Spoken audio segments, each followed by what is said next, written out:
From Dutch Clark Stadium in Pueblo, welcome. It's the 125th Bell game. Here we are, Pueblo Central and Pueblo Centennial, brought to you by Minnequaw Works Credit Union and Golden Gate Manor Transportation.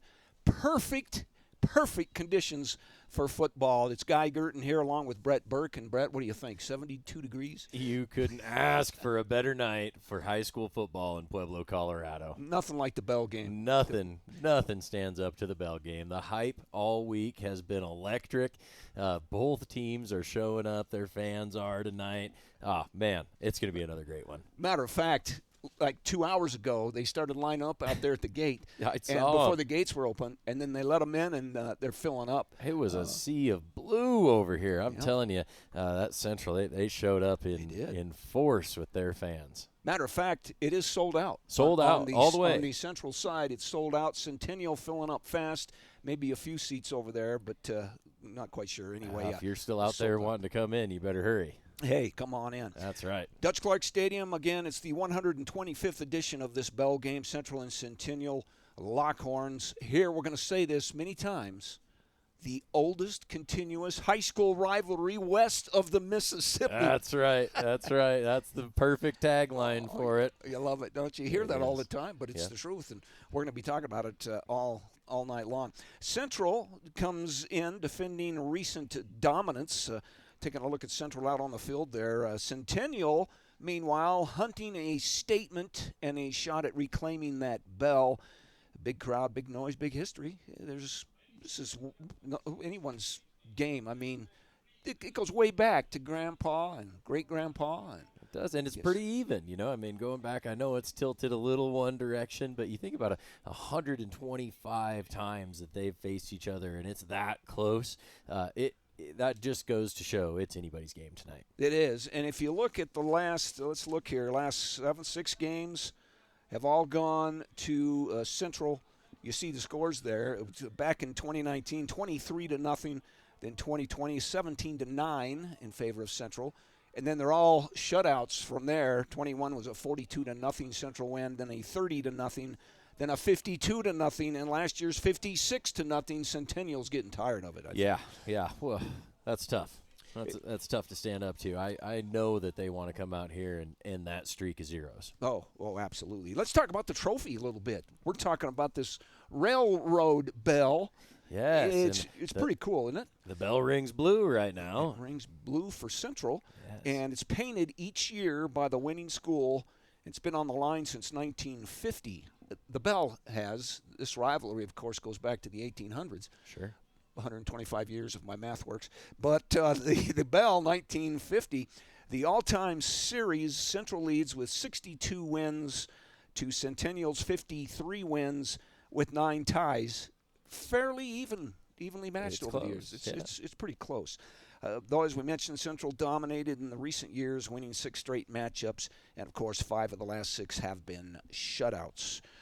1892, this is when it began, was 1892. 1892. Wow. So what a time that would have been in Pueblo, Colorado. I'm telling you what. Let's talk a little bit about some of these going way back. Look at this. Yep. Most points scored by Central, 74 points back in 1898, well before they implemented any kind of a mercy rule.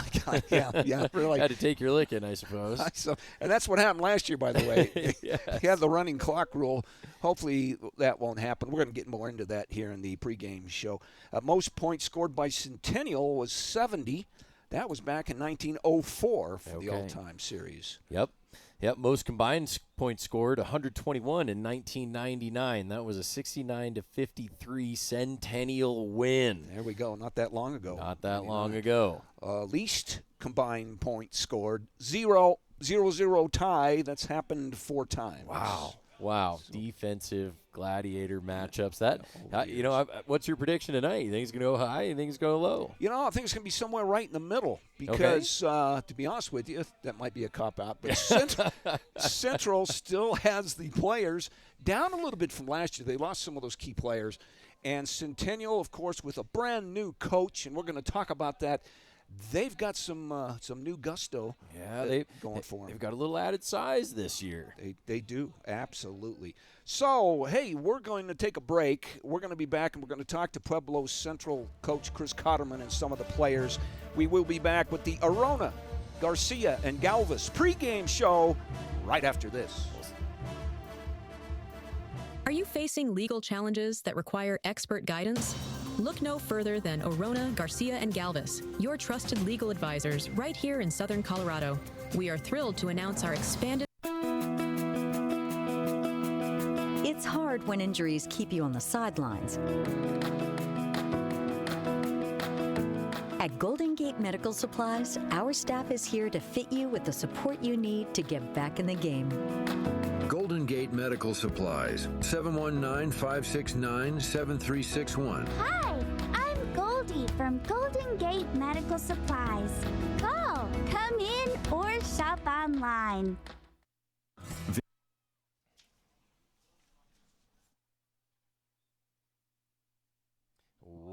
Welcome back to the KDZA Bell Game pregame show, presented by Arona, Garcia, and Galvis. There we are, and you saw the teams warming up down there. It's a beautiful night for football, as we mentioned, about 72 degrees, clear skies, no wind, and as you can see, Centennial over here to our right, Central to our left, they're getting ready. They are. They are. Both of them out, full rosters, ready to go. The intimidation factor's on. As you mentioned, for Central, they suited up all their freshmen. Yes, they did. So they got the freshman team out here. They're not going to. Makes it look intimidating. That's right. They're not going to be outnumbered. The guys in red have a lot of players over there, too, as well. Yes, they do. Central, well, they've reestablished themselves as one of Pueblo's top programs. There's no question. Recent playoff appearances, strong league finishes have them projected to compete for the top of the 3A Southern League again this year. Playoff team, maybe. We'll see. Both teams come in at 1-3, so they're tied. But Pueblo, we'll talk about these guys last week. Yeah. As we mentioned, they had a tough game on the road. They did have a tough game, and I'm a little curious how that's going to play out tonight. They went out to California to play a rock star team, had a long travel out there. They kind of got whipped up on a little bit while they were there, and it's a long road trip back and class all week, and here we are, a big hype, and so I'm curious to see if they can turn it around and really ride that energy wave of the Bell game into here and turn it around and see if they can go up a win. Absolutely. And speaking of road trips, that was a road trip out to California. Yeah. Head coach Chris Cotterman has been at the helm now with the Wildcats' recent resurgence. He's widely credited with steadying the program. Central brings a physical defense and, of course, that balanced offense built on multi-positional playmakers. Now for Central coach Chris Cotterman and the Wildcat players, the bell rings blue, as we mentioned, and they aim to keep it that way. Essentially, the bell here, it's kind of a pride thing. I keep the bell, yes, but at the games we do have our key club who are our ringers, so they do all the ringing, and I have a few gentlemen who are in charge of hauling that bell all over the place for me, and they do a great job. Well, it's blue for sure, and all the blue plates are when Central wins, and all the red plates are when Centennial wins, and we're kind of on a streak. This could be number 7, and it'll be a record. You'll see these kids with each other, Centennial and Central kids. They're all friends as well. So we make it a nice, friendly rivalry, and like I said, it's great for Pueblo. That's what it looks around at Central High School all week long. That wasn't the football package. We're going to get to that in a moment. That was the bell keeper is who that was, Destiny Lautrick. When it comes to taking care of the bell, she does it. She has a lot of help, and she's the athletic director and assistant principal there at Central. So thank you to Destiny. And you can just hear the pride in her voice while she's talking about the bell and taking care of it and what it means to them year after year, and what that 7th plaque in a row might mean to them too. Yeah. So she alluded to that. Might be a little record set tonight. And did you see her ringing the bell? Oh, I did. I did. She was. I don't think she wants to give it up. No, maybe not. I don't know. But let's see if we can get to the football package right now, if we can. Again, we got Central coach Chris Cotterman and his players. They're ringing blue, and they want to keep it that way.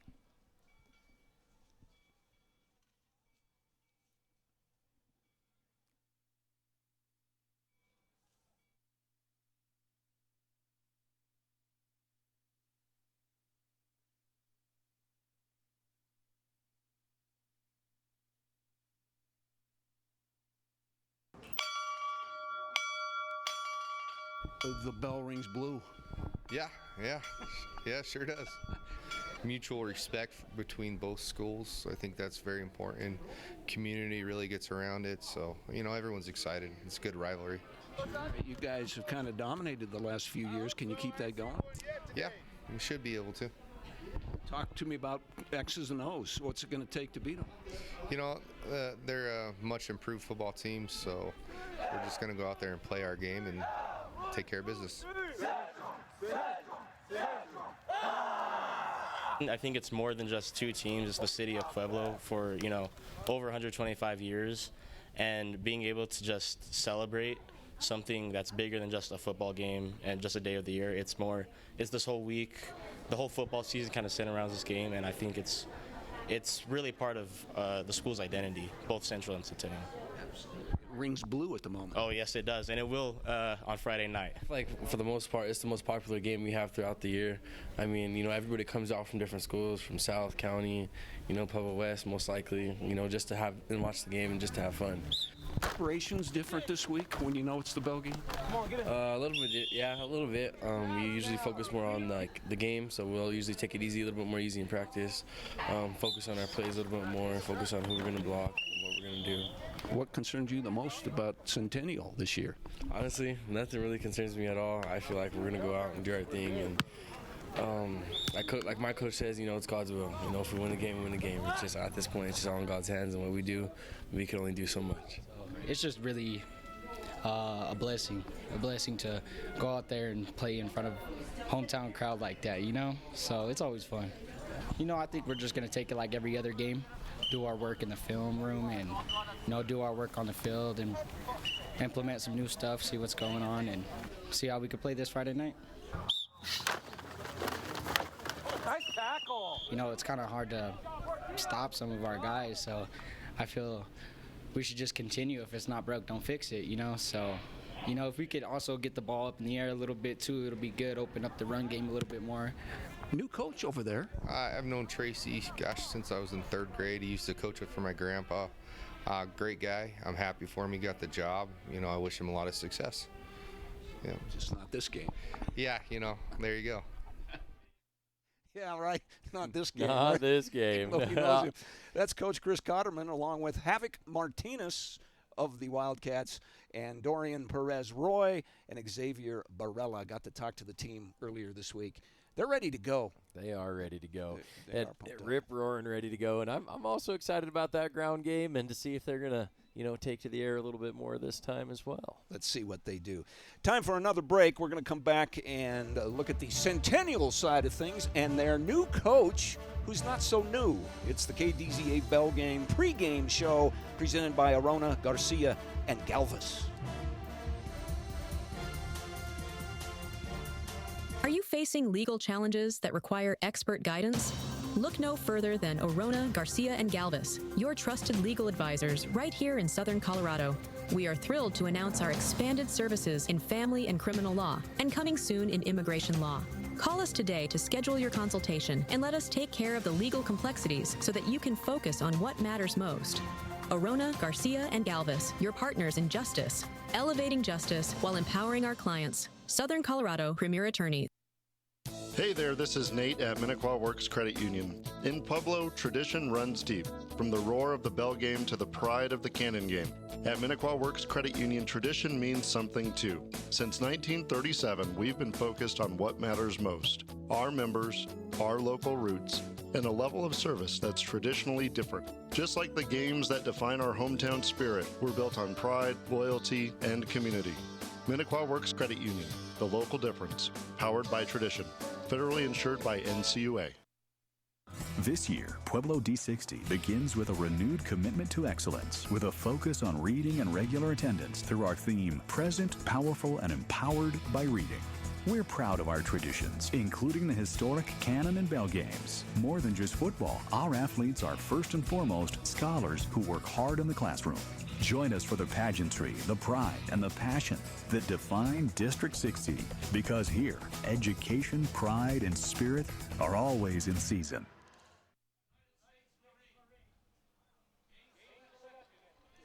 Welcome back to the KDZA Bell Game pregame show presented by Arona, Garcia, and Galvis. Also want to thank our title sponsors for the evening, Golden Gate Transportation and Minnequaw Works Credit Union. Thank you. Yes, thank you very much. Filling in, look at the stands. It is. We're about 45 minutes away from kickoff here, the 125th Bell Game. Loving it. It's perfect weather. These Central fans were here 2.5 hours ago in the parking lot waiting for the gates to open. They were. And they filed in, so it's been great. Hey, before we get to Centennial, got to mention this, Brett. United States Air Force Thunderbirds and U.S. Army Golden Knights to be introduced at this 125th anniversary. That's right. They're here tonight, aren't they? There's some information. Yeah. So it's one of, before the kickoff, fans are going to be introduced to the Thunderbird pilots and officers, and as well as members from the Golden Knights Gold team. And so we're going to be recognizing their service, skill, and role in inspiring the audiences really around the world. But it's a pretty amazing air show coming here to Pueblo this weekend, and what a pleasure to have these folks here and be able to celebrate them and honor them right here at the 125th Bell Game. Absolutely. It's great to have them, and like you mentioned, you got to do this, there may be some opportunities for the fans there to meet the members. Absolutely. Some autographs, maybe. Pictures. Absolutely. So the availability is going to be limited, but it's going to take place right after the pregame presentation. So they're going to be down there on the field. I guess it'll be right around that 15-minute mark. And as soon as they're done, they're going to be doing limited photos. They're going to be doing autographs. So if you're interested, you got to make sure and be there right away. And so, this year's Bell Game celebration just adds another layer of pride to the community.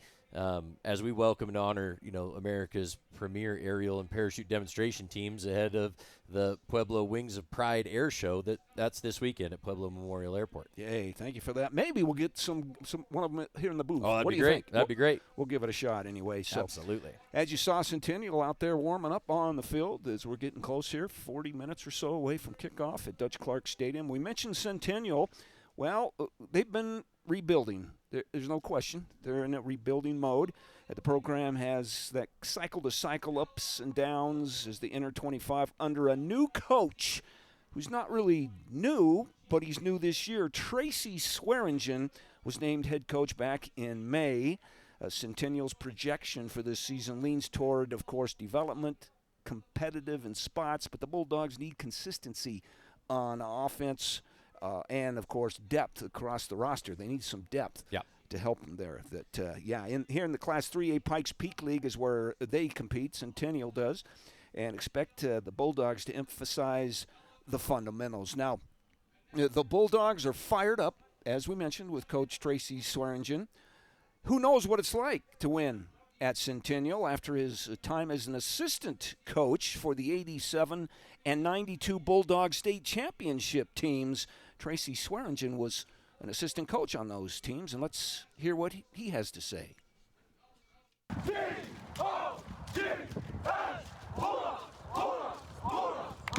Well, right now there's no place I'd rather be.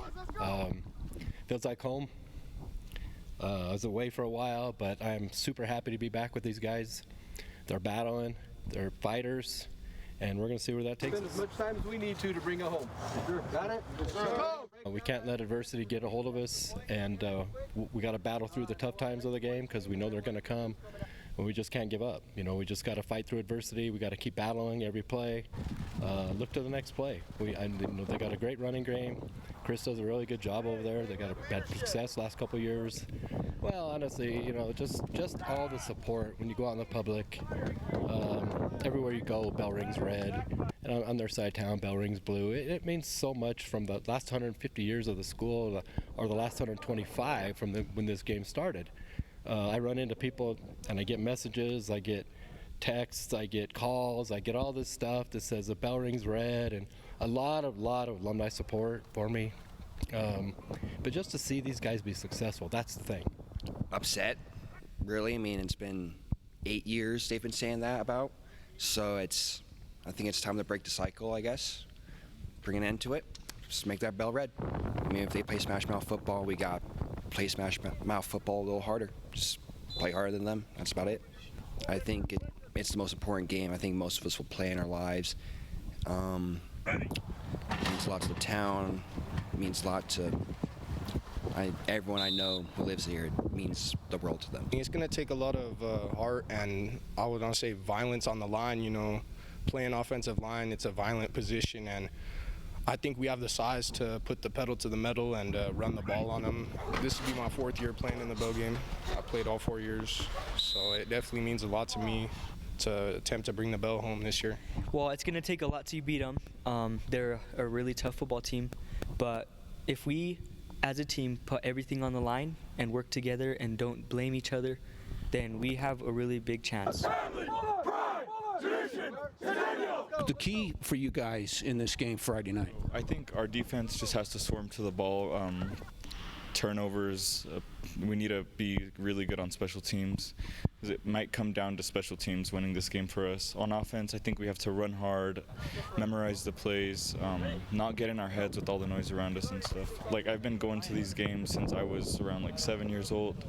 So I've been there when the bell rung red and whenever it switched to the blue side, but I think we just need to put in effort. We try to set a foundation that knowing, hey, you get to play in this game. It's a luxury.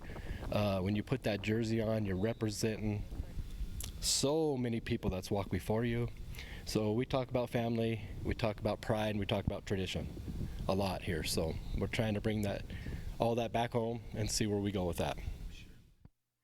Well, there he is, Coach Swearingen.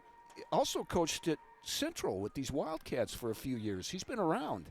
Also made a stop at Pueblo West. He coached there, coached at Pueblo County, and throughout his 35-year coaching career, now he's back to Centennial. And I think these Bulldogs, Brett, might be fired up a little bit. I think they could be. You know, the way that I look at this, like an old heavyweight boxing match. Everybody's got a puncher's chance tonight. Yeah, a puncher's chance. So, hey, that's both Central and Centennial. They're getting ready for the big game. Let's take a break. We got a title sponsor to mention. Absolutely. The Bell Game is brought to you tonight by Golden Gate Transportation, Minnequaw Works Credit Union. Also want to thank our sponsors, Pueblo School District 60, present, powerful, and empowered by reading. Are you facing legal challenges that require expert guidance? Look no further than Orona, Garcia, and Galvis, your trusted legal advisors right here in Southern Colorado. We are thrilled to announce our expanded services in family and criminal law, and coming soon in immigration law.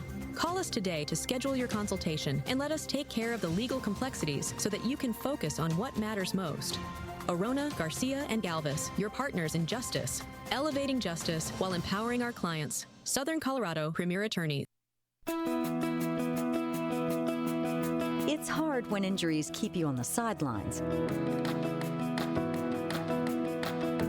At Golden Gate Medical Supplies, our staff is here to fit you with the support you need to get back in the game.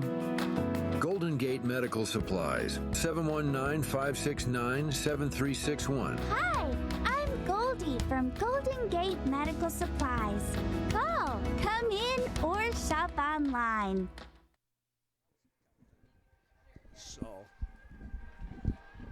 And we're back here to the pregame show presented by Orona, Garcia, and Galvis. And we've got a special guest up here in the booth with us who has just joined us from the firm, Orona, Garcia, and Galvis. Thank you for being here. This is Michaela Cruz.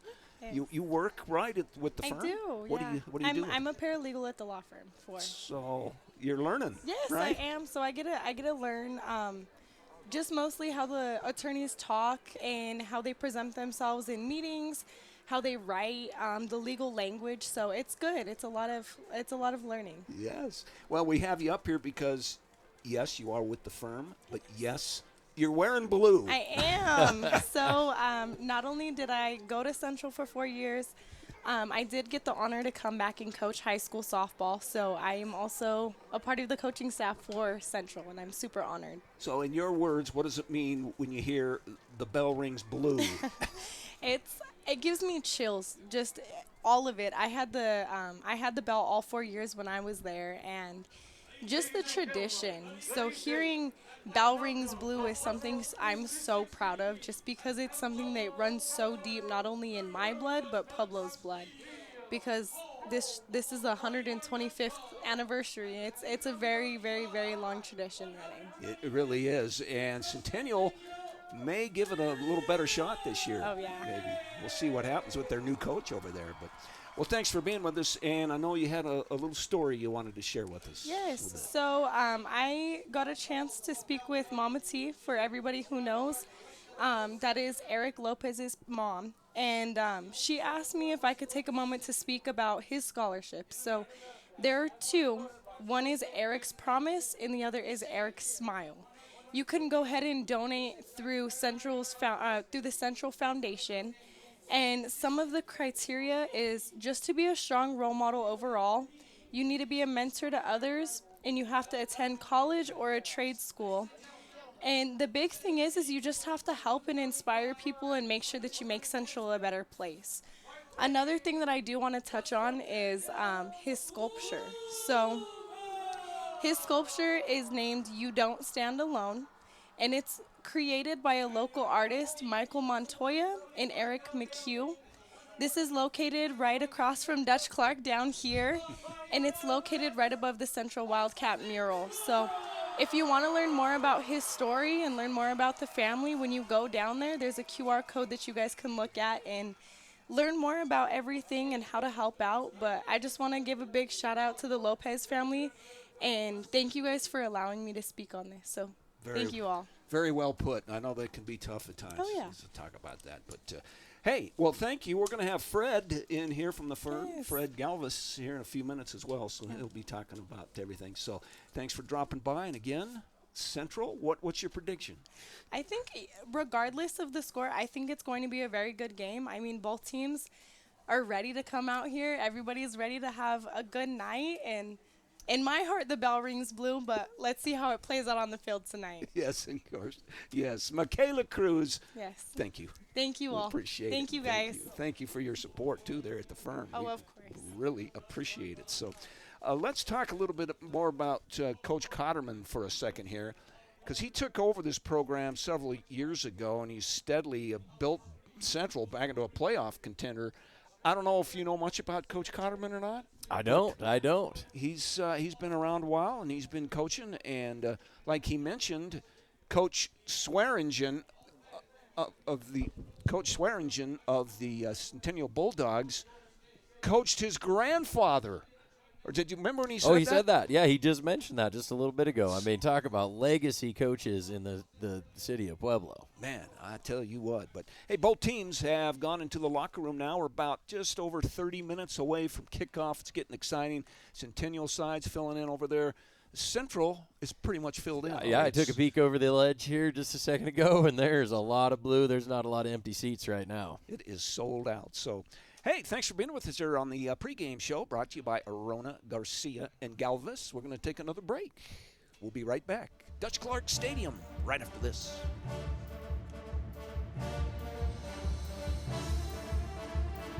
Are you facing legal challenges that require expert guidance? Look no further than Arona, Garcia, and Galvis, your trusted legal advisors right here in Southern Colorado. We are thrilled to announce our expanded services in family and criminal law, and coming soon in immigration law. Call us today to schedule your consultation and let us take care of the legal complexities so that you can focus on what matters most. Arona, Garcia, and Galvis, your partners in justice, elevating justice while empowering our clients. Southern Colorado Premier Attorney.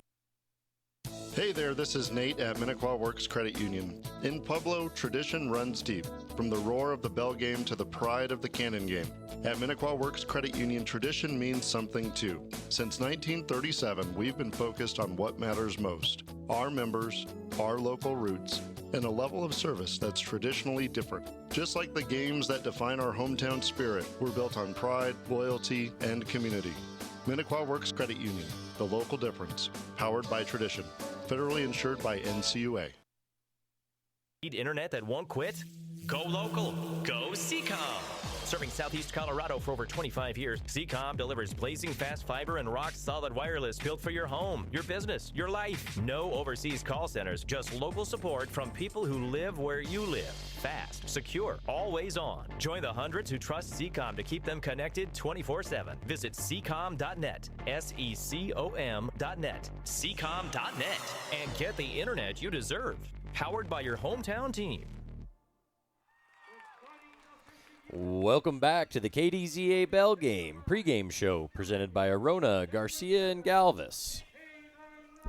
Welcome back. You know, we mentioned this earlier. Got to mention it again. The United States Air Force Thunderbirds, they're getting ready to bring them out here, and the U.S. Army Golden Knights introduced here at the 125th anniversary of this Bell Game. It's pretty exciting stuff. Absolutely. We'll be recognizing their service skills and role in inspiring audiences around the world. And following their introduction, we're actually going to have a chance to meet them down on the field, or folks can in the stands. They're going to be taking some photos, signing autographs, but it's going to be really limited availability. So after the introduction, between them and the start of the game, that'll be the only opportunity to get out there and get their autographs. That's right. They're lining up out there on the 50-yard line. And, you know, this is America's premier aerial and parachute demonstration teams.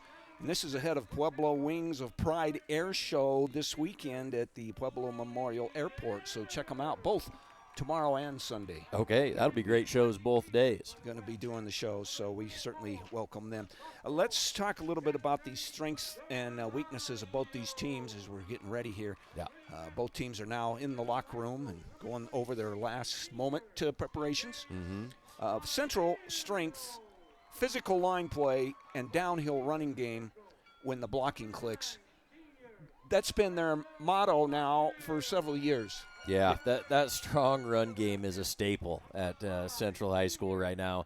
Those blockers, they've got it down to the science. They're hitting the double blocks. They're getting to the next level. They're creating just wide lanes for those running backs to get through, and really having to rely on those defenses, secondary and safeties, to be taking down these really big running backs out of Central. It gets pretty tough. That'll be a key to this game. Yeah, it will. It really will be. Also, their depth and experience on defense, that's big. Athletic linebackers, they swarm to the ball.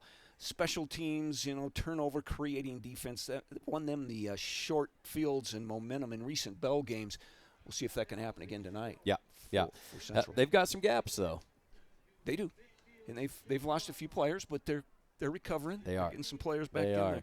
We've got to mention a few of the weaknesses. When slot into that pass-heavy game, that can be tough. If it has to get into a passing game. Yeah. If they get down early and find themselves really having to go to the air, they might struggle. They might. And those penalties and short yardage execution occasionally bite them in those close games, but we'll see what happens tonight. There you're taking a look at the I believe that's it right there, the Thunderbirds. I believe so, the Golden Knights. And the Golden Knights. Isn't that great right there on the 50-yard line? That's pretty cool, isn't it? They're waving to the crowds. They're getting ready here, and we're going to hopefully maybe get one of these guys up here into the booth later on. That would be pretty cool. Let's talk about Centennial's strengths now. Pride and motivation in these rivalry games. That's a strength. Absolutely. They get up for them. And they've got nothing to lose. You're right. You're absolutely right. They can come on. It's time to put it all out on the field. And with their new coach, Swearingen, that's going to be another little motivator for them. Yes, it is. If the QB skill group gains early rhythm, they can stretch that Central defense vertically and force some adjustments, and that might be a big key to this game. The weaknesses, of course, we mentioned this, depth and inconsistency on both sides of the ball. They don't have a whole lot of depth right now.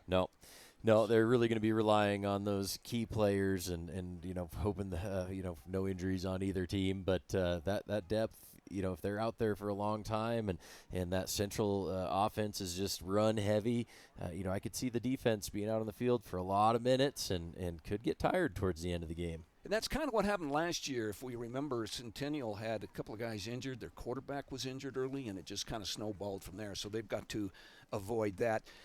Turner Roofing is one of our sponsors as well. And Levi Turner went to Centennial, got a chance to talk to Levi. I asked him of Turner Roofing about the importance of these games. I grew up in Pueblo, and I'm a Bulldog, so I mean the games are everything in Pueblo. That's the community. That's what binds Pueblo as a whole. Mean quite a bit, don't they? They do. They mean quite a bit. That was one of the things that I was raised on. It's kind of a family line going to Centennial. My dad went to Centennial, my mom went to Centennial, and of course they got me going to Centennial. So it means everything to the families, and they keep it in line, and the games are just a big way of bringing everybody together. Thank you Thank you, Levi Turner, one of our sponsors. There's another look at the end zone. I mean, that's the Air Force right there. There we go. There we go. Absolutely. We're going to take another break. This is the pregame show presented by Arona, Garcia, and Galvez, providing exceptional legal services for over 50 years. And we have Fred Galvez right here joining us in the booth. We'll talk to Fred after this. Excellent.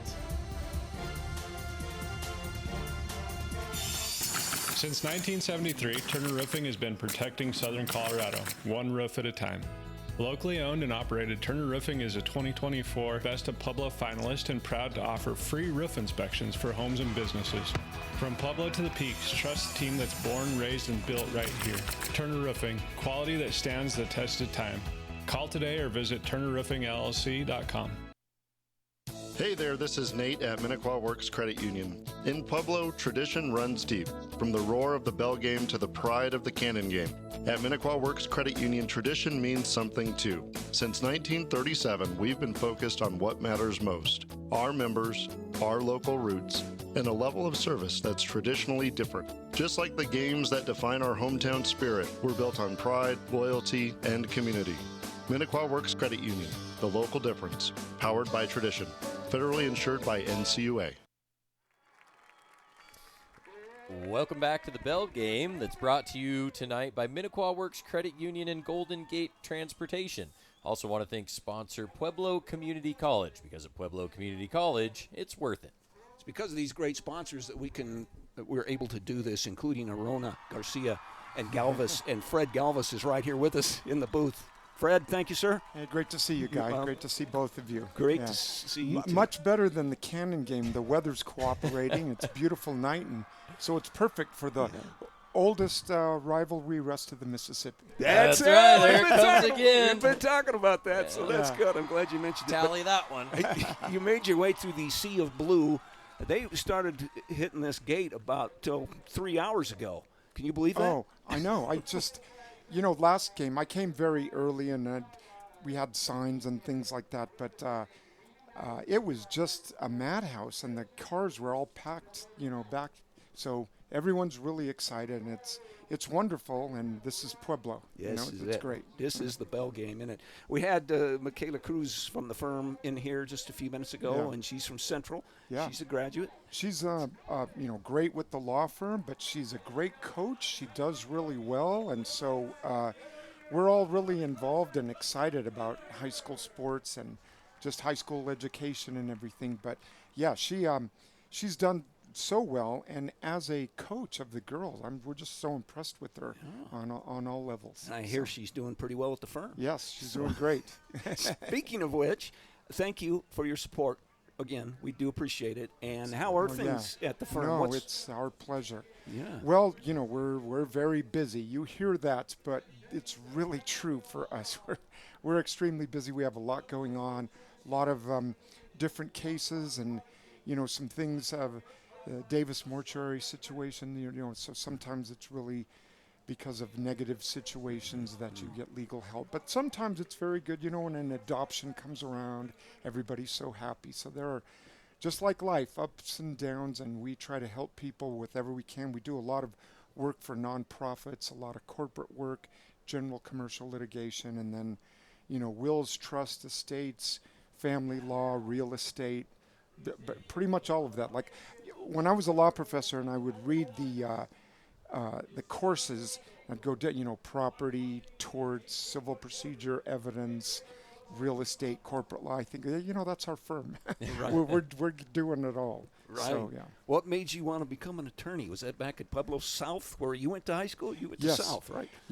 I went to South. I was playing sports. The speech and debate coach said, "Fred, come out for the speech and debate team." And I said, "I don't want to be in that." And I said, "What makes you think I want to do that?" And he said, "If you come out and you're the captain of the football team, but if you come out and you do speech and debate, it won't be so nerdy. So just come out for that reason." So I did, and we loved it. My friend Carl Melito, we did really well. And then I just started to think that I could do this, if I wanted to. And I went to Colorado College, and then I was fortunate enough to go to Harvard Law School and came back, worked in Denver, and then I was a law professor for many, many years, and then decided to come back to to Pueblo here for 4 years ago and do some of the public work that I was doing back in California. I thought, why don't I do that in the hometown that I grew up in? Yeah, you're back home again. Yes. Being at the Bell game. At the Bell game, yes. And, well, before we let you go, what a history of this game. You mentioned a little bit, 125th Bell game, but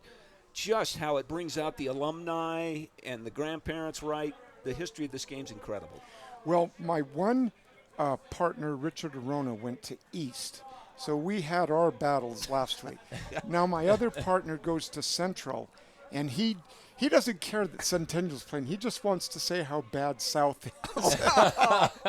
So, but they're such great attorneys. I learned so much from them, and yeah, so it's amazing. Yeah, and this pregame show, see these guys down there, Fred, on the end zone, the Air Force guys. It's pretty cool, isn't it? Yeah. Yeah. So, hey, well, thank you for your support. Thank you for being with us again. We do appreciate it. It's Fred Galvis from Arona, Garcia, and Galvis, our sponsor of the pregame. Thank you. Okay, thank you. You guys do a great job too, so it's fantastic. And thank you. I really enjoy being here. The firm really enjoys doing this. So. Well, all right. You guys have a great game. Thank you. We will. All We'll right. keep up this Thank partnership. you. All right. So you take care. Let's take a break. We'll be right back with this 125th Bell game from Dutch Clark Stadium here in Pueblo.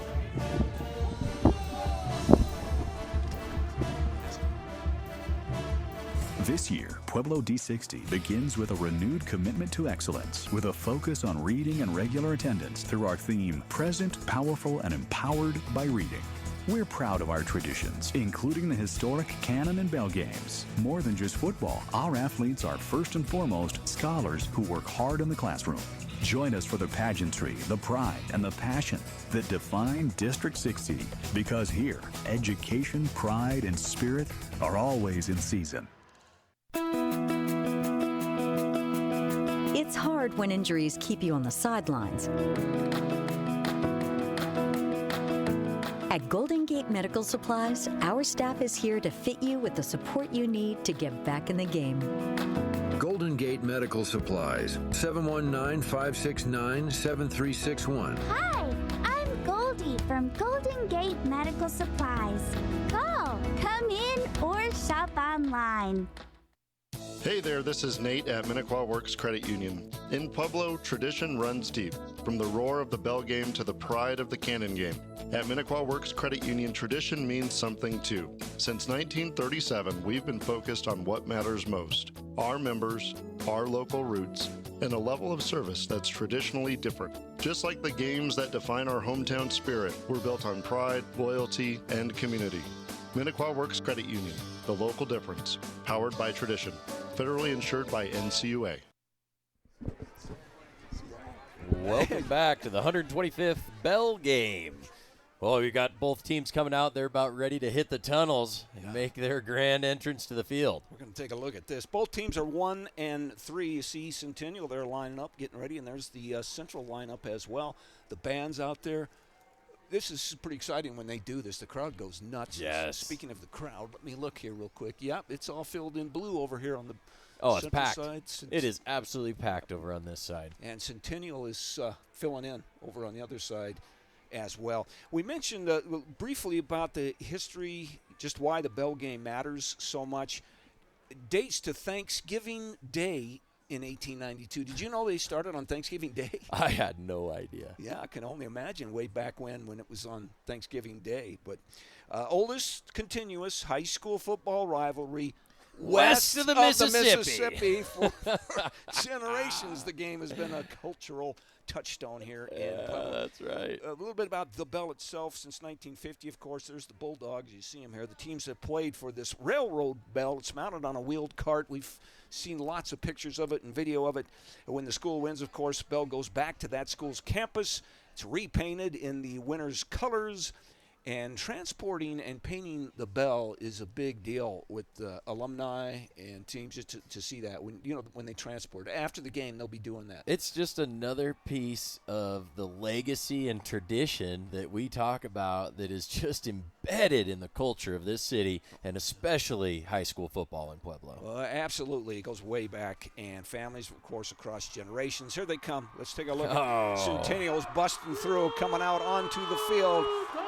Yeah, there's the crowd going. They're ready to go. We're about 14 and a half minutes away from kickoff here for the 125th Bell game.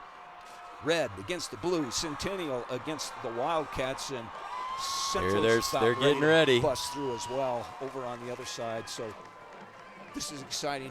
Bands are playing. You know, before the game started, the bands were out there, out on the concourse, the band and the cheerleaders. Yes, they were. Playing. Here they come. There, the Wildcats busting through. They're ready to go. Woo! This is going to be good stuff. Out to the 50-yard line. I got to mention, too, that the this attendance in this game, high school sporting event, it's one of the highest attended events in Colorado year after year. Can you believe that? I can't. I mean, I'd heard that they were expecting upwards over 10,000 people at the game tonight.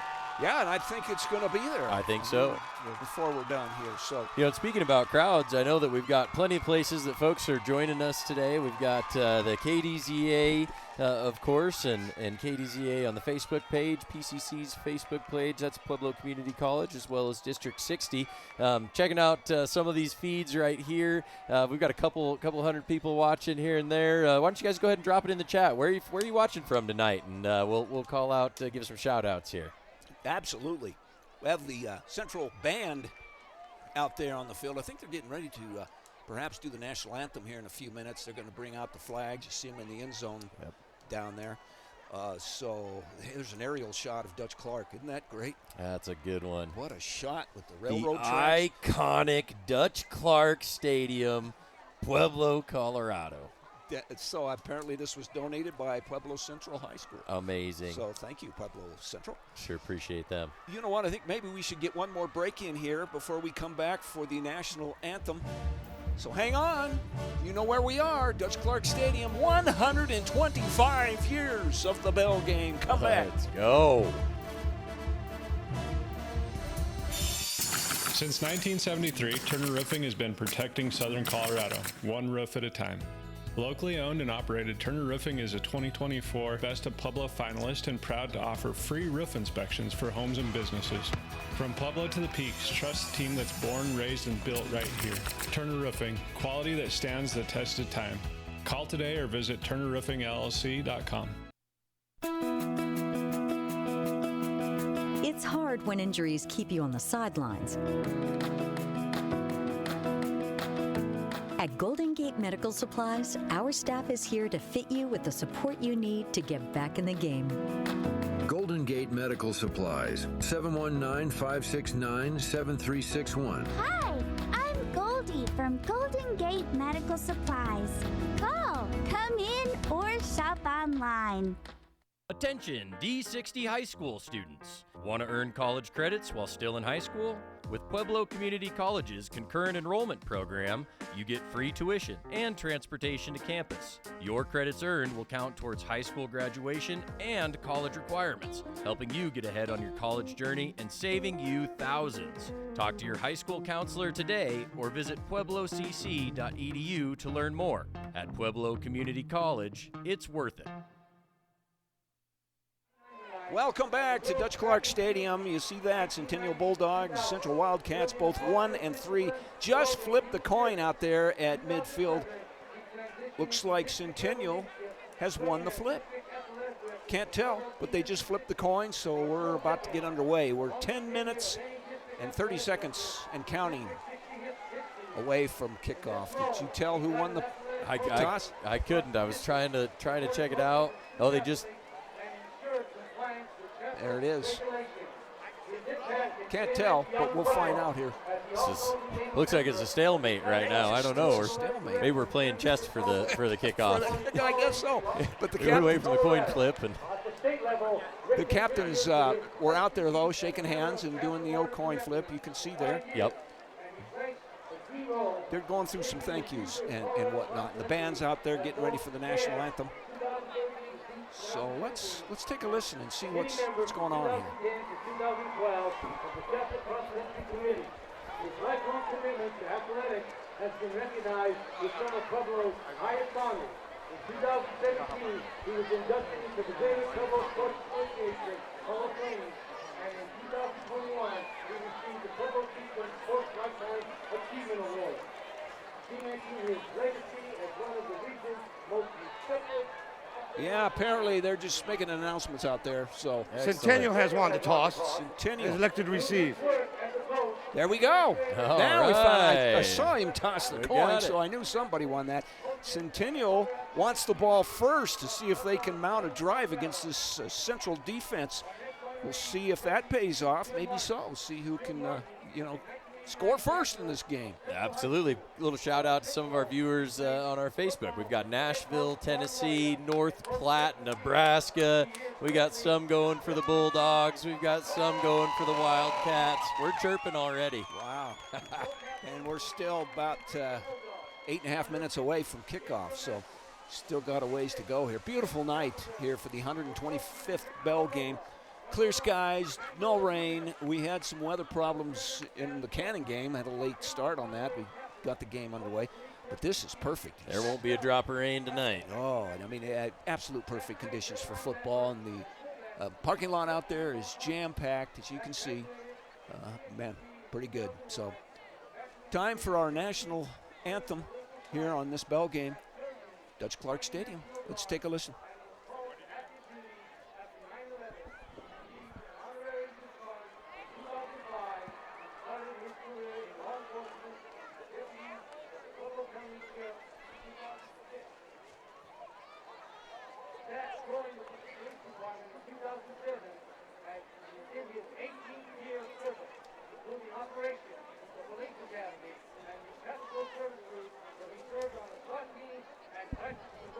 Once again, in case you missed it, you're taking a look at this United States Air Force Thunderbirds and U.S. Army Golden Knights introduced here at the anniversary of the Bell game. Look at that shot. That's Central's ROTC. That's cool. Isn't that cool? That's pretty awesome. Yeah, they're.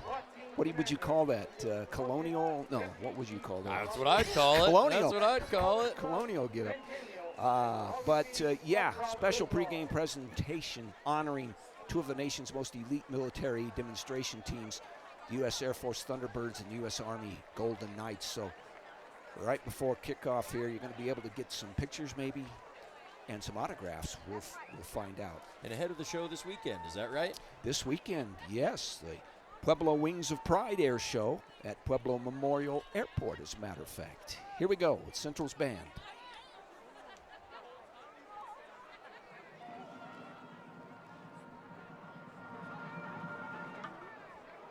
And now, ladies and gentlemen, the Pueblo City Bulldogs and the Pueblo City Wildcats are both again members of the South Central League. The League School Athletics will be a vital part of the education of the youth of our nation. We think the country's competitive activity for the spectators as well as the participants.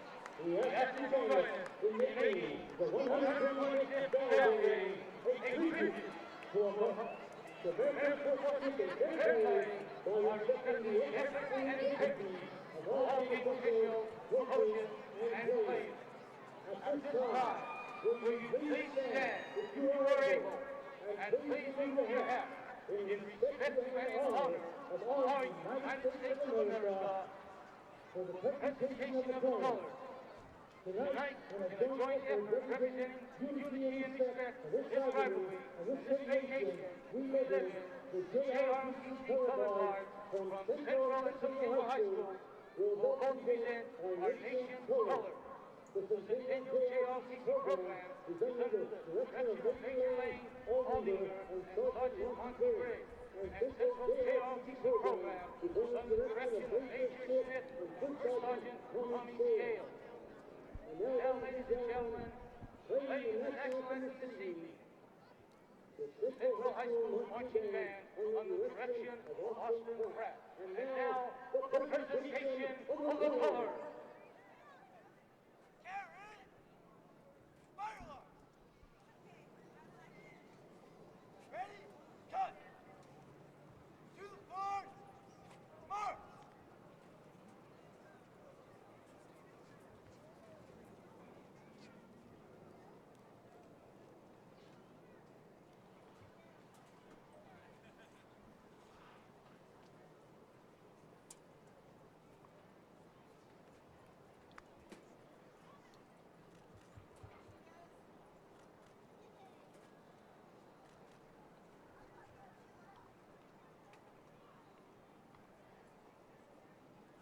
We are here at Dutch Clark Stadium, the 125th Bell game.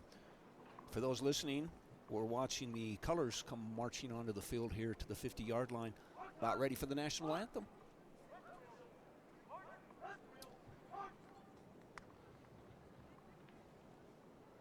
Pueblo Central's marching band. Yes, they're ready.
Well, there you have it.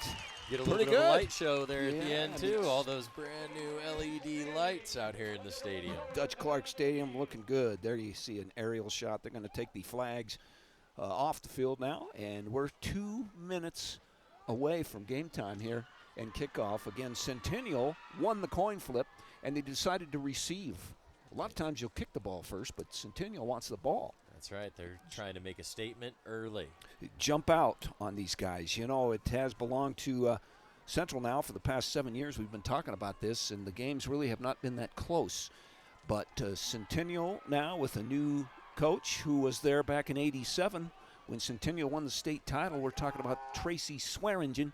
He's back at the helm for the Bulldogs. It's a coach that knows how to win. He is going to give them a little boost, I think, a little motivation to get things going here. We need to take a break. One more break. We'll be back with kickoff here at Dutch Clark Stadium for the Sounds great. 125th Bell game. Don't go anywhere. We'll be right back. DC Private Investigations and Security Consultants brings decades of experience in public safety, school security, executive protection, and crisis management. I'm Dan Corsentino, former elected sheriff in Pueblo County and former police chief in Fountain, Colorado. At DC Security and Private Investigations, our mission is clear. We provide safety through enhanced security. DC Private Investigations and Security Consultants. Visit dancorsentino.com today. It's hard when injuries keep you on the sidelines. At Golden Gate Medical Supplies, our staff is here to fit you with the support you need to get back in the game. Golden Gate Medical Supplies, 719-569-7361. Hi, I'm Goldie from Golden Gate Medical Supplies. Call, come in, or shop online. Welcome to the KDZA Bell game with coverage brought to you by Golden Gate Transportation and Minnequaw Works Credit Union. Also want to thank our first quarter sponsor, brought to you by Turner Roofing. Born, raised, and served our entire careers in southern Colorado. Call the experts at Turner Roofing. Here we go. Time for kickoff. Could not come soon enough. Packed Dutch Clark on the central side. Few open seats over on Centennial, but pretty well packed in. Yes, it is. And we're ready to go. Here Facebook Live, drop your score predictions in before the kickoff. What do we got? See if they can do it. Here we're going. Ready for kickoff. We've got Centennial, of course, receiving the opening kickoff here at the Bell game. It's exciting. Yes, Everybody it in blue is ready to go. Everybody's on the edge. Crowd standing. Here we go. And it's off. Took a squib kick. Where'd the ball took go? it. Took oh, it. there it Quick is. He's got it. bounce. Number 9. He's got the ball. He's going to his right, and he's brought down at the 14-yard line or so, where Centennial will start things 1st and 10. There's Andre Martinez on the return. Ball, took a weird hop when it hopped down in front of him. I think he thought it was going to kick towards him, and it just laid flat. He had a tough time on fielding that one. Tough way to start the game already, but here we go. 1st and 10 now from the 14-yard line for the Centennial Bulldogs in red, going right to left on your radio dial, on your TV screen. Wildcats in their all blue, the blue helmets for Central. 1st down from the shotgun. Centennial snap, looking back. He's going to pass. It's number 7. It's Chaz Brooks. He catches a block. Fumbles the ball as he gets out of bounds. He did go out. I think he caught it before he stepped out. Sure did. That's a pickup. Looks like about 4 yards or so. Some really creative route plan to clear out the flats there. Yes. And then pick up a block out of the backfield. Absolutely. Make it 2nd down and 6 now for the Centennial Bulldogs at their own 18-yard line. Chaz Brooks, in the senior, in at quarterback. He's up under the center. 3 backs in the backfield, and it's a handoff up the middle. Did not go. Oh, he broke a tackle. He's lost down the sideline out at the 29-yard line. That's going to be a 1st down. I'm trying to see who got the carry on that. Looks like here's the starting offense for the Centennial Bulldogs. You see Chaz Brooks at the quarterback. There's the line. A lot bigger this year on that front line for Centennial. 1st and 10 from the 29-yard line for Centennial. Chaz Brooks, the big senior, up underneath the center. Got an I formation lined up for the Bulldogs. It's heavy a defensive front. That picks up about 3 hard-earned yards there. I think they had a full 5-stack down in front on the defense. They read run the whole way. That's Cruz Trujillo. We had him in our pregame show. Not a very big guy, but boy, he's got heart. And he runs it up the middle. Cruz Trujillo. You see the defense for Central. Linebackers and DBs ready to go. 31-yard line now. It's 2nd down. Yes, 2nd down, and call it 8 for Centennial. Wide field to the left. 2 rid receivers. Split backs. Pitch fakes the pitch, looking back, looking to throw. He's got a man open. It's a completed pass. He's down the sideline. He's across the 50. The 48-yard line. Wow, what a completion there to Cesenio Augustine with the catch on that. Number 13. Oh, hitting it done. Centennial's coming out on fire, meaning business here. It's a 1st down into Central territory. Great play action to the right. Central bit, had a wide open man downfield on the right-hand side of the field. Completed it. Central's 48-yard line. Haney was able to get upfield after catch, too. Yards after catch were nice. This is the opening drive of the ball game. Centennial took the kickoff, going to his right. Got sacked. He was looking to pitch that ball, Chaz Brooks, but great defensive play there by Central. Looks like that was number 11 for Central. Couldn't quite tell. Isaiah Portillos, maybe. So that makes it a loss of about 4 yards or so, bringing up a 2nd down and 14. Centennial now on their own 47-yard line. Just underway, 9.5 minutes. It was a great decision for the quarterback to hold on to the ball. He wanted to get rid of it. He thought about tossing it at the end, but yeah, he might as well eat it. It's a handoff up the middle. Fumble. And he recovered. I think that's Cruz Trujillo. Flag on the play as well.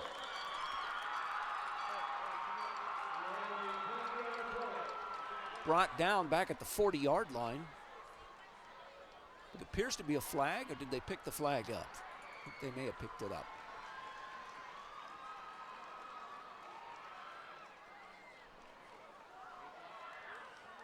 Yep, holding against Centennial. Yep.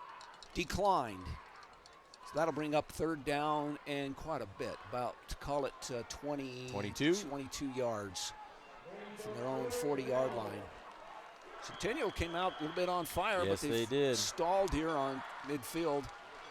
But we've got a 3rd and 22. Let's see what they've got in the shotgun. Big Chaz Brooks, senior quarterback, barking out the signals. There's the snap, looking to going deep down the far sideline. He's got a man. Oh, man. it was Almost right a in his completion. fingertips. He had it the Oh, whole there's a way flag. down. That could be PI. There's I a think flag it is. right there. I think it is. And that was Jose Garcia, the intended receiver, number 5. What a throw. Man, Yeah. he almost hauled that in on the other side of the receiver. See what That this would have been a flag is. highlight reel catch. Man, I tell you what, let's see what the flag is. They're talking about it. 9 minutes to go here in the first quarter. No score in the bell game. Here's the call.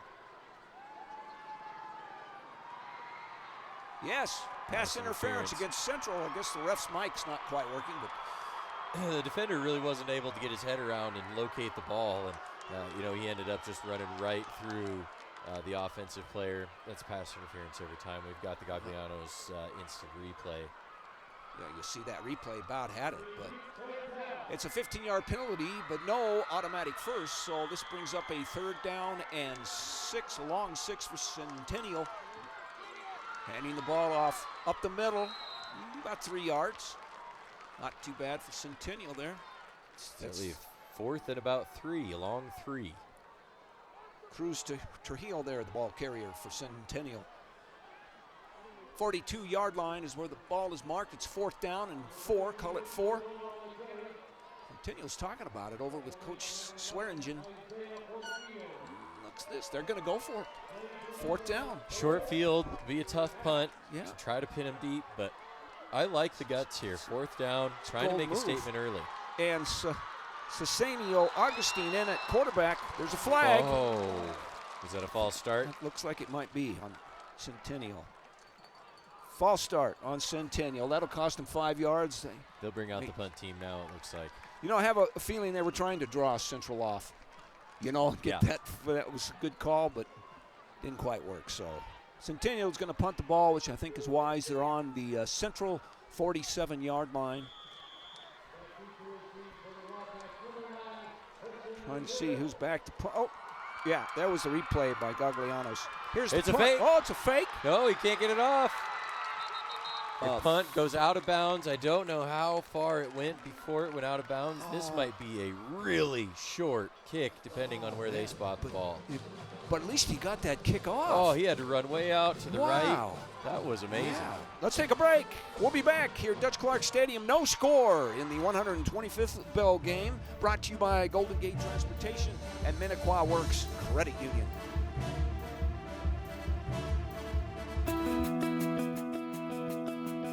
It's hard when injuries keep you on the sidelines. At Golden Gate Medical Supplies, our staff is here to fit you with the support you need to get back in the game. Golden Gate Medical Supplies, 719-569-7361. Hi, I'm Goldie from Golden Gate Medical Supplies. Call, come in, or shop online. We missed one play by Central, picks up about 2 yards, but a hard hit by Jose Garcia of Centennial. Came in hot. It's a 2nd down and 7. We got Oh, another they were going to flag. look in to throw. They were going to put that ball deep. There's a flag on the play. It's that a on false start? Central. A false start. That'll cost them 5 yards. 2nd down and call it 11 from the 24-yard line for Central. No score here in the first quarter. Central and Centennial. This is the first time the Central has touched the ball. First time on offense. We have 4 out wide to the left. Look at that lineup. Yep. 4 wideouts. Shotgun. There's the snap. Oh, that nearly was picked off. But He's got blockers. He's got some rope. He's going to go down the sideline. He could go all the way. There's one left, number 7. Oh. Runs through him. Out of bounds. Out of bounds. What a play by Central. That look. that look was 4 wideouts to the left, and it worked for Central. Yes, it did. A little zero route. He had 3 blockers, and they all got their blocks great. There were a couple pancakes that happened out there. Chaz Brooks coming in from Centennial from across the field, forced him out of bounds, saved the touchdown. Man, what a hustle play by Chaz Brooks, number 7. Stepped out of bounds at the 18-yard line. You saw the starting lineups there for Central. 1st and 10 from the Centennial 18-yard line. Big play from Central here. 44, Dayton Block in the backfield.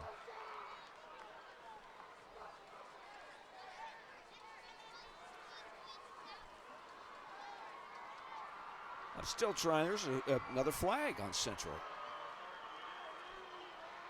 I'm still trying to see. I believe that was Preston Madrill who made that run for Central. I was trying to find out who that was, and I believe that was Preston who made that long run down inside the 20. Well, 5 yards, so that brings up 2nd down and 15 now. 1st down and 15. There's the snap. Dayton Block out to the right. Nowhere. Another flag. It's been a little flag happy. That might be holding. I think it could have been. Centennial really swarmed the ball. 3 defenders crashing down. I think that was a hold. There was one blocker there, and he was really trying to make it happen. I'll say this earlier. Centennial has come to play. Yes, they have. So has Central, but they're making this a first-quarter ball game. That's right. There you go, offsetting penalties. So we replay the down, 1st and 15 at the 23-yard line of Centennial. Central kind of marching down here in deep in Centennial's territory. 7:26 left in the first quarter. We have no score. 2 wide to the right, 1 to the left. Dayton Block in the backfield. Shotgun formation. There's the snap, rolling to his right. There's the pass. Complete. That's number 9 again. That's the man. That's Preston Madrill. He's out at about the 15-yard line, so that'll pick up a few yards, make it 2nd down. He's off to a hot start. I think they might have been listening when they were talking about maybe going to the air a little more, mixing it up, open up the ground game a little later on. So far they have. You see the starting lineups for Centennial there on your screen. No score, 6:55 and counting in the first quarter. Centennial now with 2nd down and call it 6 on the 15-yard line. In the shotgun. There's the snap. He's back to pass. Oh, almost avoided a sack, and here comes the swarming Centennial Bulldogs. 1, 2, 3, 4, 5 Bulldogs. That is a loss on the swarming play. Quarterback Zion Aguilar for Central. Sacked for a loss. Brings up 3rd down. He didn't have anyone open downfield, nowhere to go. Pocket collapsed around him. 3rd and 10. Central. On their 19-yard line, on Centennial's 19-yard line. At this formation, what are they doing? Oh, they're breaking the huddle. It's shotgun, snap, direct snap. Number 10 up the middle. And he's stopped at the 8-yard line. That's Zion Aguilar. Tries to chug forward for the 1st down, but ends up just short by 2 yards. Maybe 1.5 yards. Tough decision for Coach Cotterman here early. Yeah, he jumped right at it. I don't know. Here it Maybe is. the Detroit Lions up here. We're going for it on 4th down. 4th and 1. They're going for it. Direct snap up there. Oh, another flag. Centennial had stopped the play.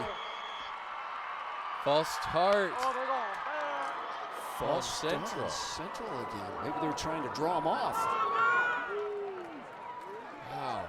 Umpire. A lot of crucial flags on these 3rd and 4th downs. Making it a lot more difficult on themselves.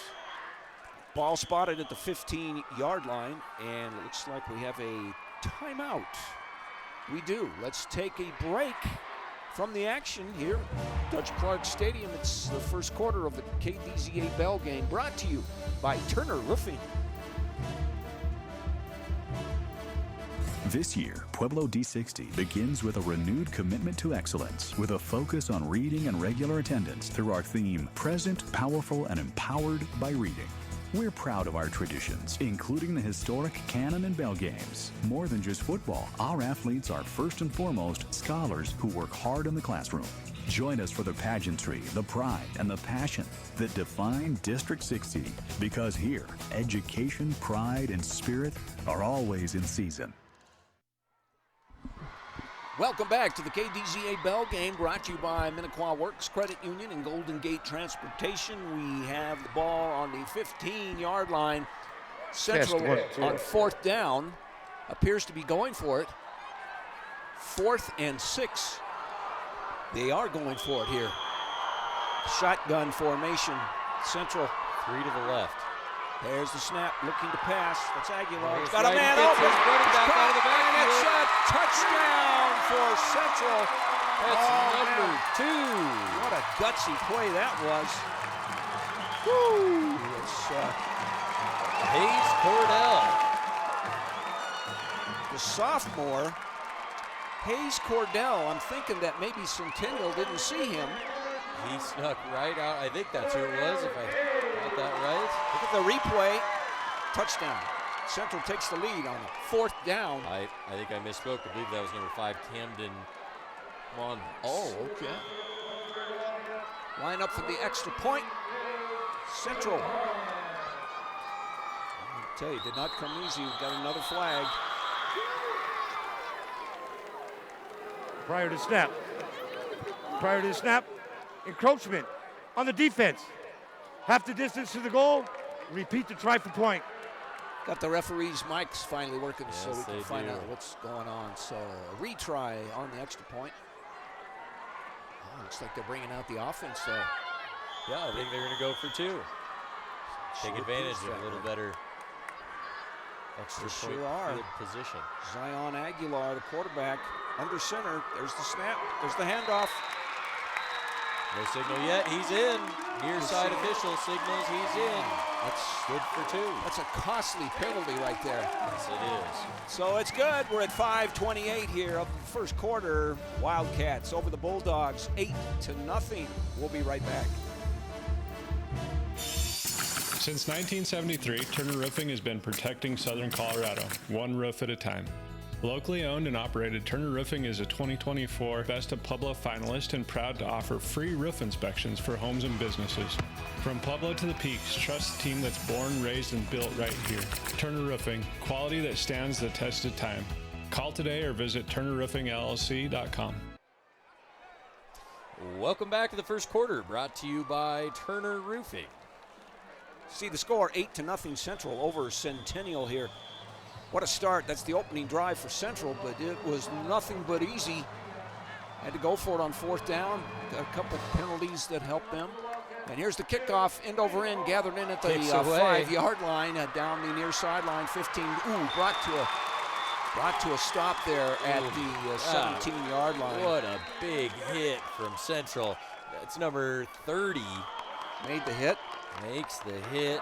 That's Brody Renner. He stayed in his lane, outside gunner, took it all the way down and just put it on him. Yeah, Andre Martinez was the ball carrier. After the play, unsportsmanlike conduct, number 26 of the kicking team. Wow. After the play, unsportsmanlike conduct, number 22 of the receiving team. Those penalties offset, 1st and 10. Wow. We've got, so far it's been flag happy. It has been. Offsetting penalties, unsportsmanlike conduct from the teams. They're getting a little chippy out there. They're playing with heart. You gotta commend them for that. They sure are. So have to keep it a little cleaner. After all that, it's at the 19-yard line now. Centennial takes over their own 19, 1st down and 10. Lining up in the I formation. Chaz Brooks, quarterback, takes the snap. Going to his roll out to his right. He's breaking a tackle or two and picks up 2 yards. Finally drugged down with a 2-yard gain. It looked like they were going to have him for a loss, but he just kept his legs churning and packed him forward. Centennial Bulldog is hurt on the play. He's down there on the 20-yard line. Can't tell who that is. but let's take an injury timeout. Let's take a break. We'll be right back, find out who this is for Centennial. We'll be back to Dutch Cart Stadium. Central leading 8-0 in the first quarter. Hey there, this is Nate at Minnequaw Works Credit Union. In Pueblo, tradition runs deep, from the roar of the bell game to the pride of the cannon game. At Minnequaw Works Credit Union, tradition means something too. Since 1937, we've been focused on what matters most: our members, our local roots, and a level of service that's traditionally different. Just like the games that define our hometown spirit, we're built on pride, loyalty, and community. Minnequaw Works Credit Union, the local difference, powered by tradition, federally insured by NCUA. It's hard when injuries keep you on the sidelines. At Golden Gate Medical Supplies, our staff is here to fit you with the support you need to get back in the game. Golden Gate Medical Supplies, 719-569-7361. Hi, I'm Goldie from Golden Gate Medical Supplies. Call, come in, or shop online. We're back. You see the play right there from Centennial, picks up 2 yards. The injured player, Raymond Molina, a big offensive lineman, but he got up, went off on his own power, jogged off, looks like he's okay. Little stinger, hopefully. Yeah, we're back here in the first quarter, 4:50 and counting. 8-0 Central over Centennial. And Centennial now with a third down on their own 22-yard line. Call it third and, it looks like about 7. 3rd and 7 is what it is. Chaz Brooks back in the shotgun for Centennial. There's the snap. He's looking to his right. He's got a man down the right sideline. He lets it fly, and it's caught. He gets it. It's caught by number 5, Jose Garcia of Centennial. What an amazing catch. He went up there, they battled it out. They both had hands on the ball. He rips it away from the defender. That's mine.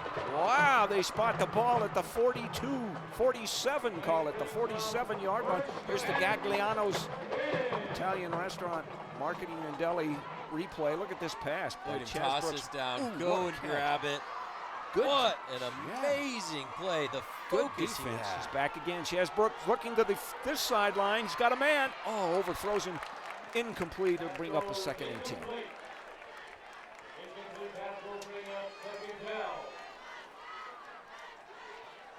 What a catch by Jose Garcia. He's just taking over it. That really was a great catch. 2nd down and 10 now for Centennial.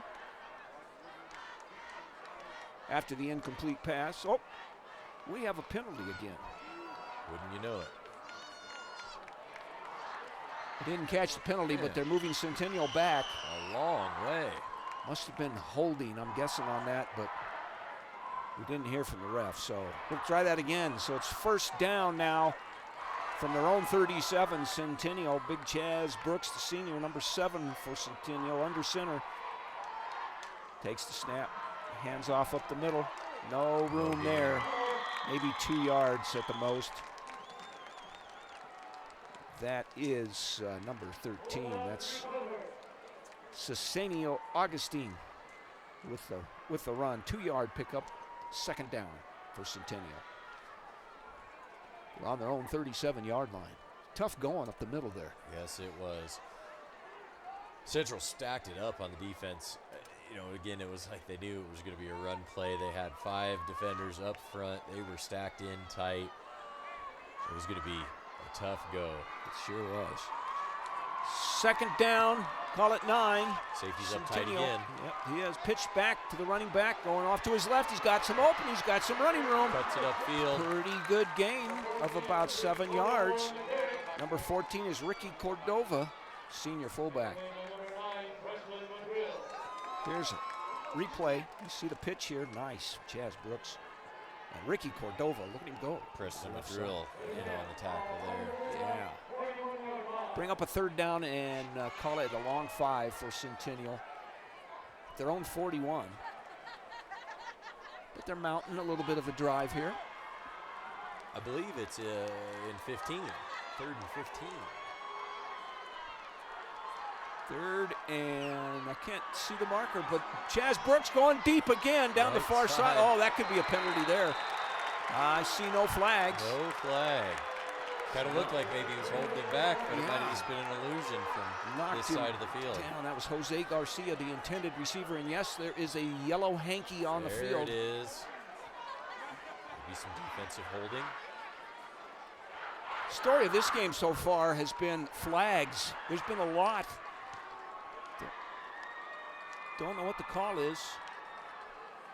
Ref adjusting his mic. He's having a hard time with that microphone. It was holding, defensive holding. They're walking it off now. It should bring up an automatic first for Centennial. Let's see.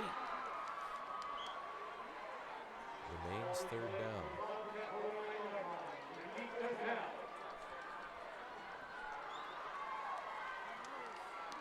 Okay, we've sorted it all out now. It's third down and 6 from the Central 49-yard line. Centennial mounting a little bit of a drive here. This is a big play here early in the game. First quarter, we got 2:28 left in the first. Central leading 8-0. There's a fake pitch. Here comes the blitz. He threw him down to the turf. What a play. Came in off the edge. Yeah, that was a good Wasn't defense. ready for it. Play action. As soon as he brought the ball back up to look downfield, defender was in his face. Yeah. It was a good defensive play. It was. Preston Madrill, again, we're hearing his name quite a bit tonight. He's making a big defensive effort every single play. Brings up a fourth down now from their own 43, punt formation for Centennial.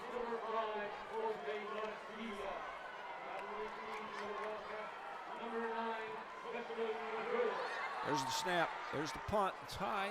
Preston back to Fairly return. deep. Preston, got a great bounce. bounce. Oh, let's see what happens inside the 10. He's picking up the ball. Preston going to his left, and there's the tackle. No, he gets away, breaks 2 tackles. Three. Oh, man, nice run to get out to the 18-yard line, where Central will take over 1st and 10. Let's take a break. It's the KDZA Bell Game, brought to you by Golden Gate Transportation and Minnequaw Works Credit Union. We'll be right back. This year, Pueblo D60 begins with a renewed commitment to excellence, with a focus on reading and regular attendance through our theme, Present, Powerful, and Empowered by Reading. We're proud of our traditions, including the historic Cannon and Bell Games. More than just football, our athletes are first and foremost scholars who work hard in the classroom. Join us for the pageantry, the pride, and the passion that define District 60, because here, education, pride, and spirit are always in season. Welcome back to Dutch Clark Stadium, 125th Bell Game, Central and Centennial. While we were away, Dayton Block broke up the middle for about an 8-yard pickup, brings up 2nd and 2 for Central on their own 26-yard line. Breaking the huddle, shotgun, snap back, direct snap, running to his right. A nice run and a nice tackle. There's Chaz Brooks making the tackle. Saying a few things too, I think. Yeah, I'm telling you, they're a little chirpy down there. As we round out here the first quarter, I want to make sure we thank our first quarter sponsor again, Turner Roofing, along with Pueblo Community College and Pueblo School District 60. That was Jaden Valerio, the ball carrier there. Central now 1st and 10. Another direct snap. Yep, to his right. I believe that's Dayton Block. Yes, it is. Down at the 40-yard line. Picks up about 5 yards or so. Bring up 2nd down. 2nd and 6, call it for Central.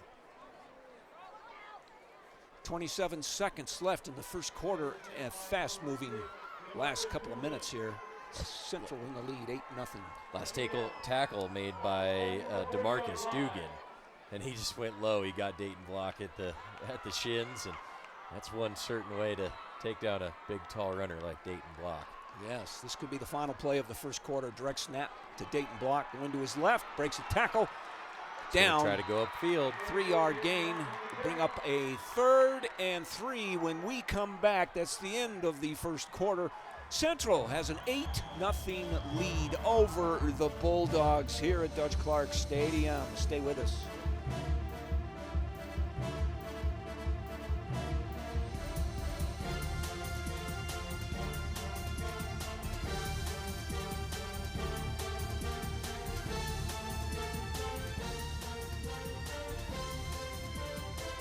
DC Private Investigations and Security Consultants brings decades of experience in public safety, school security, executive protection, and crisis management.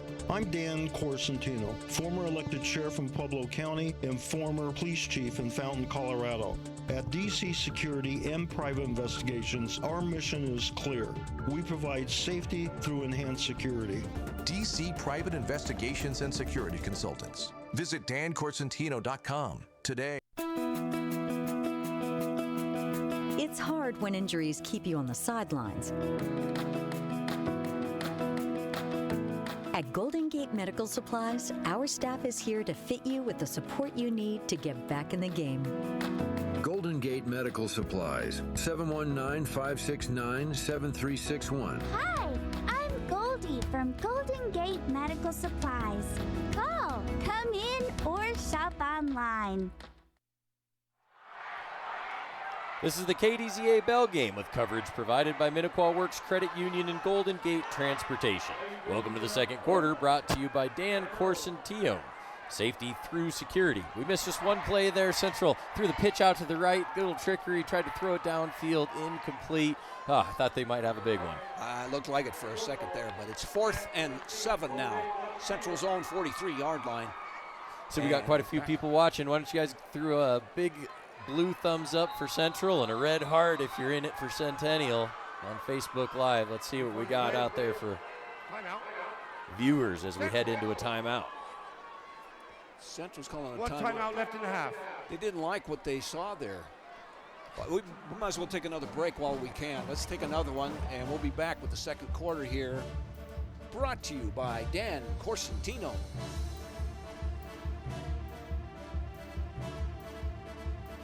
This year, Pueblo D60 begins with a renewed commitment to excellence, with a focus on reading and regular attendance through our theme, Present, Powerful, and Empowered by Reading. We're proud of our traditions, including the historic Cannon and Bell Games. More than just football, our athletes are first and foremost scholars who work hard in the classroom. Join us for the pageantry, the pride, and the passion that define District 60, because here, education, pride, and spirit are always in season. We're back here at Dutch Clark Stadium. They got that 4 wideout formation for the Central Wildcats, leading 8-0 here in the second quarter of the Bell game. Here comes another flag. It's flag happy. It is. I'm telling you, they got a lot of laundry to do after this game. Snap. Full start. Number 9 of the offense. 5-yard penalty. Repeat the 4th down.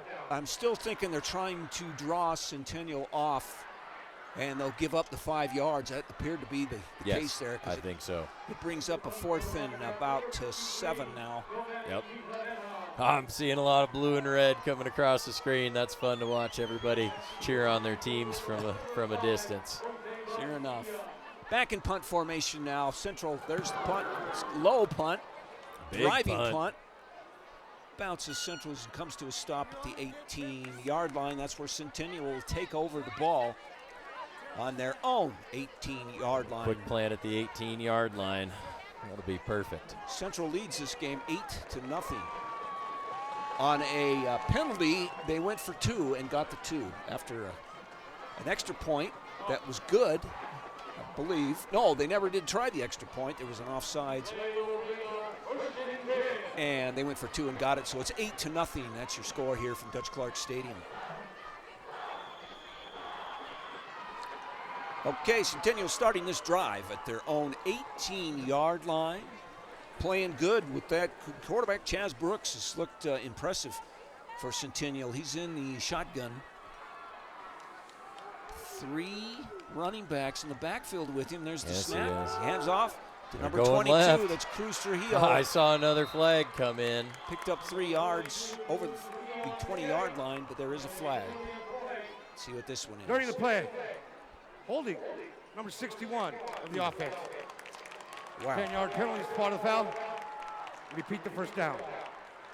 Wow, it was a pretty good pickup from Cruz Trujillo. He had about 4 yards, but it's all nullified. That's tough. They've really struggled. They've caught a lot of good momentum, and then had a lot of things like this happen where they've had to back up due to some penalties and taking some big sacks in the backfield. Trying to see where to mark the ball. Should be marked about at the 8. There it is. Just past the 8-yard line, and that brings up a second down and 20. Deep in their own territory. Centennial needs something here. There's the snap. Handoff up the middle. Oh, is absolutely blown up in the middle. The defense hot breaches right through the offensive line and takes him back into his own end zone.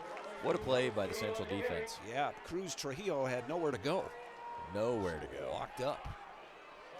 They marked the forward progress at the 5-yard line. So make it 2nd and 23 for Centennial. 8-0 here in the second quarter of the ball game in favor of Central. Line up over center. Chaz Brooks takes the snap. It's the quarterback sneak right up the middle. Not a bad call. Picks up 6 yards or so. Just get a little bit more breathing room between him and the end zone. Yes. Bring up a 3rd down and about 15 or so.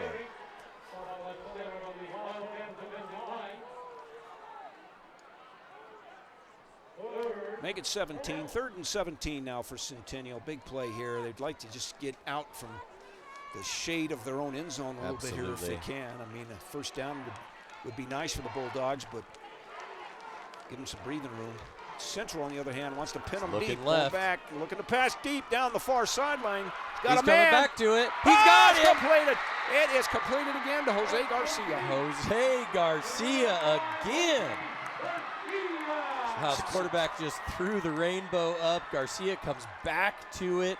What an amazing effort by Centennial. They are not going to give up easy tonight. Wow, that's a pickup of, it looks like about 35 yards. Comes to rest at the 38-yard line. 1st and 10. That is a huge play as you see the replay here.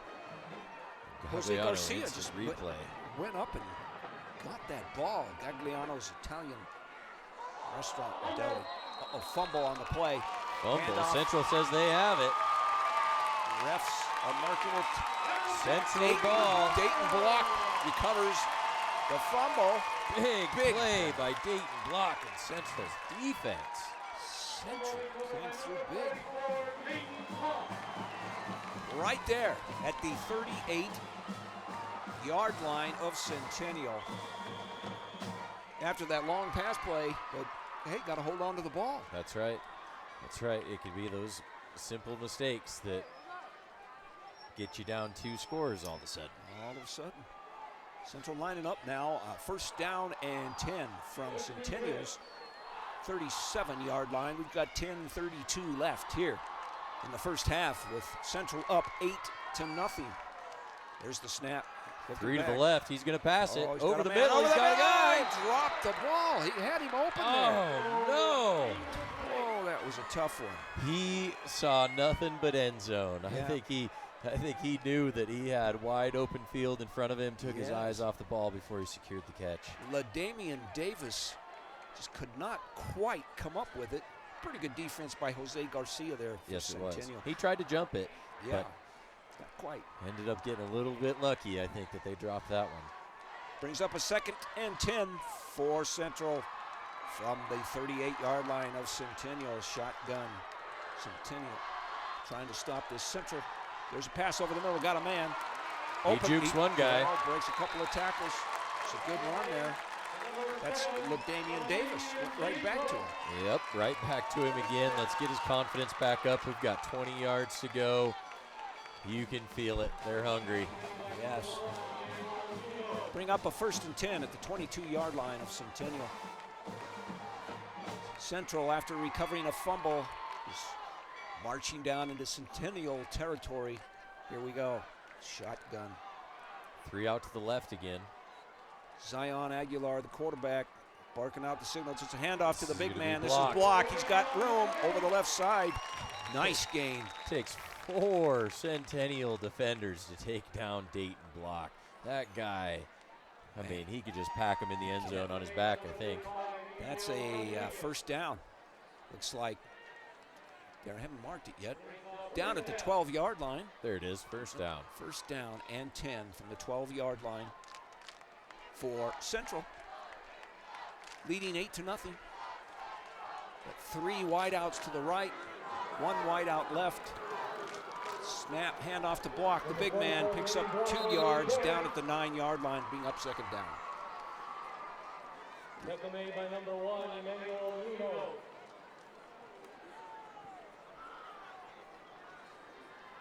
Second down, ball on the 9-yard line. Central can pick up a first down before the touchdown. They've got room there. First down would be about the 3-yard line. I wouldn't be surprised if they just keep running the ball right up the middle, get back to their bread and butter, so to speak. Right. Try to pound it in the end zone. Dayton Block's been tough to bring down.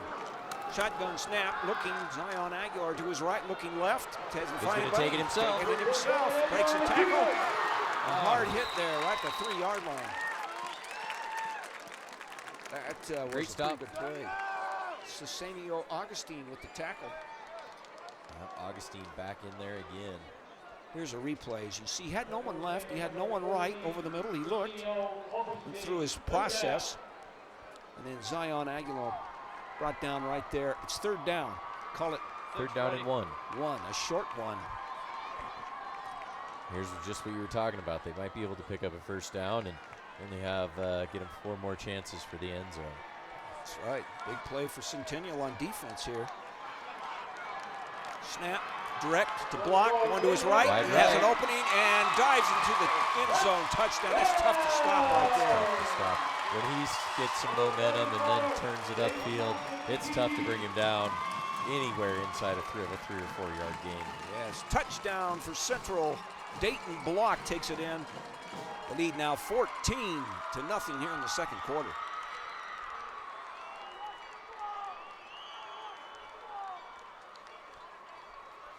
Talking with Coach Cotterman, looks like they're going to go for 2 again.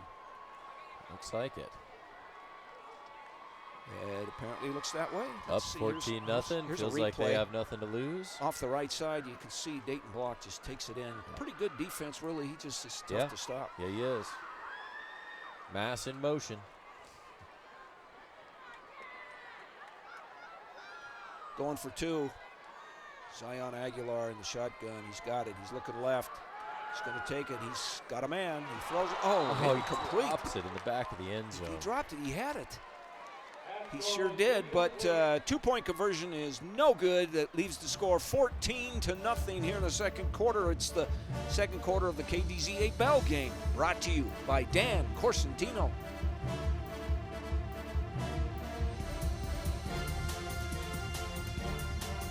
Hey there, this is Nate at Minnequaw Works Credit Union. In Pueblo, tradition runs deep, from the roar of the Bell game to the pride of the Cannon game. At Minnequaw Works Credit Union, tradition means something too. Since 1937, we've been focused on what matters most: our members, our local roots, and a level of service that's traditionally different. Just like the games that define our hometown spirit, we're built on pride, loyalty, and community. Minnequaw Works Credit Union, the local difference, powered by tradition. Federally insured by NCUA. Welcome back to the KDZA Bell game, brought to you by Golden Gate Transportation and Minnequaw Works Credit Union. Packed house, Dutch Clark Stadium for this 125th Bell game down the left side. He could go all the way. He picked up the ball and ran. Number 5, Jose Garcia. Holy cow, no flags. Touchdown, Centennial Bulldogs. He faked out the Central team just looking at the ball on the ground, then he picked it up and he ran to his left and down the sideline, and he's gone. Jose Garcia. Wow! What a play down the far sideline. I see no flags. Nope, looks clean. It's a touchdown. Just like that, it's 14-6 now in favor of Central.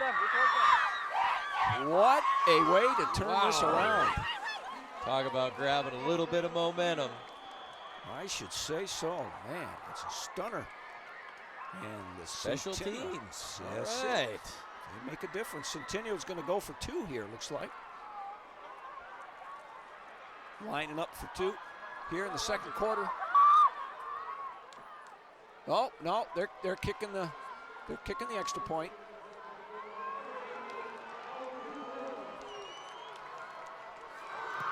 Ella Greenwood with the kick. And It's it is good. Wow, what a kick that was. Yeah, Ella Greenwood in there. Look at that. 8:06 left here in the second quarter. Just like that, the Bulldogs answered. Taking a break. It is now Central 14, Centennial 7. We'll be back.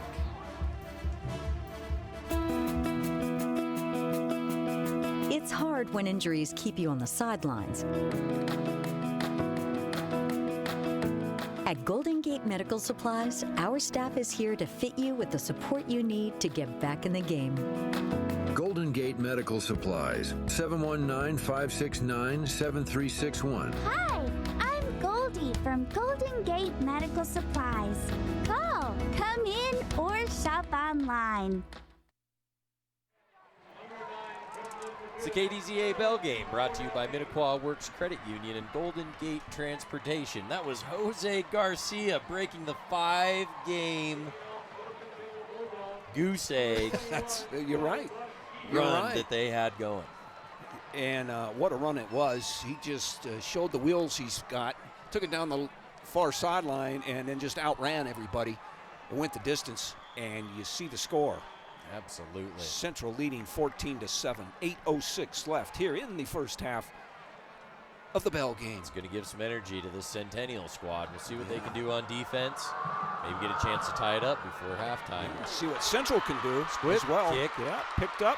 At the 30. Breaks a tackle. Still going on his feet. And he's down. 48-yard line. It was a strange kick by Centennial, a little squib kick.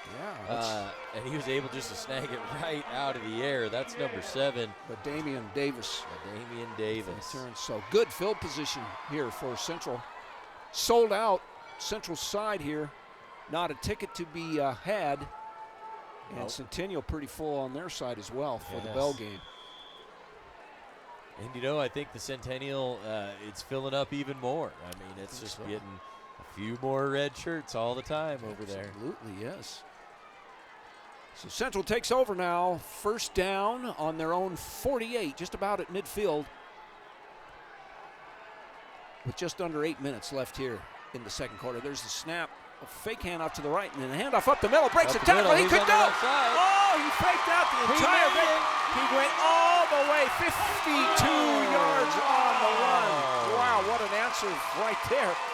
That is Brody Renner with the run. Oh, what a run by Renner. 52 yards and a touchdown. I want to check this out on the Cagliano instant replay here in a second.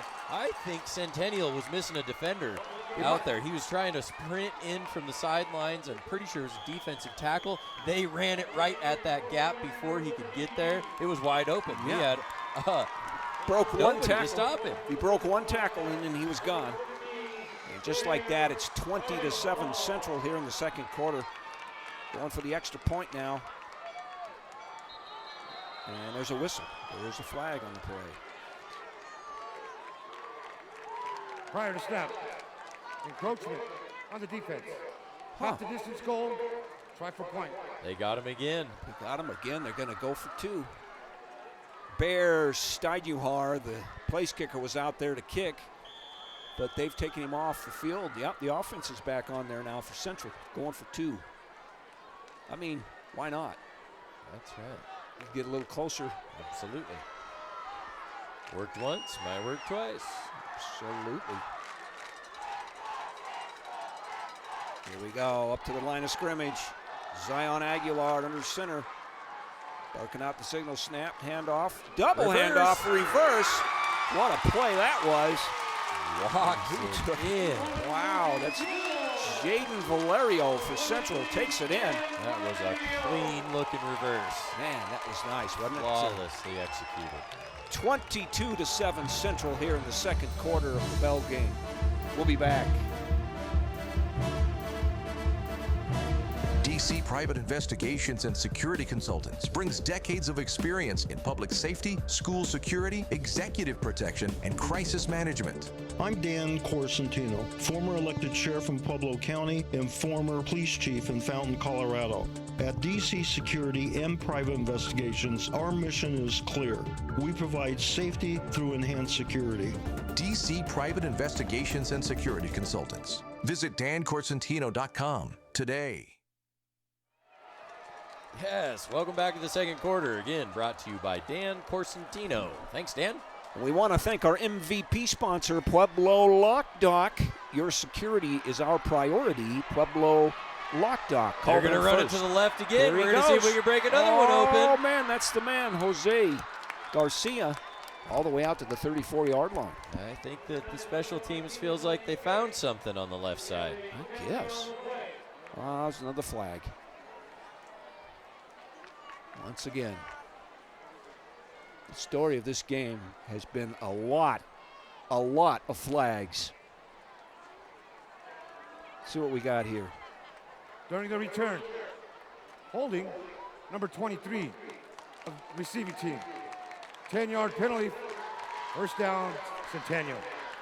Well, a holding call. It hurt the Bulldogs a little bit. Ball was all the way out there to the, what was it, the 34-yard line. Now they bring it back to, call it the 21, where it'll bring up a 1st and 10 for Centennial. Story of flags and also quick hitting plays. Yes, absolutely. Back the and big forth. ones. Yes.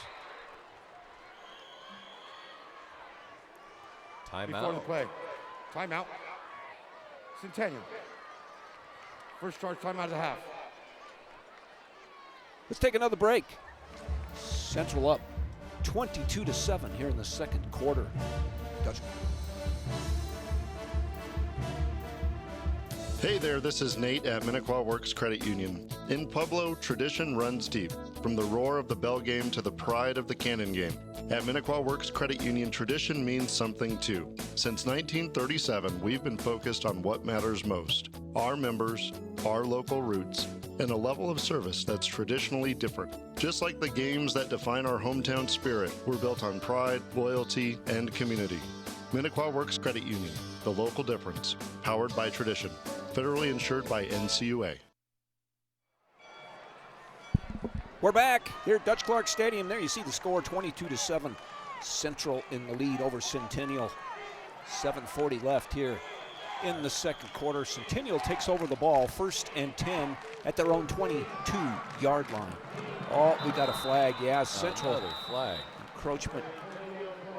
Prior to snap. 5 yards. Encroachment, number 44 of the defense. 5-yard penalty. Dayton. Repeat the Block first down. is getting. Yeah, he's a Wanted little to be anxious. aggressive. He's a little anxious, but that's Yep. okay. He's That's right. ready to make a play. Brings up a 1st and 5 now. Centennial drew up in their timeout. Yeah. 26-yard line. 1st and 5 for Centennial. There's the snap to his left. Wait, I think that might be Cruz Trujillo off the left side for a gain of 1. Bring up a 2nd and 4.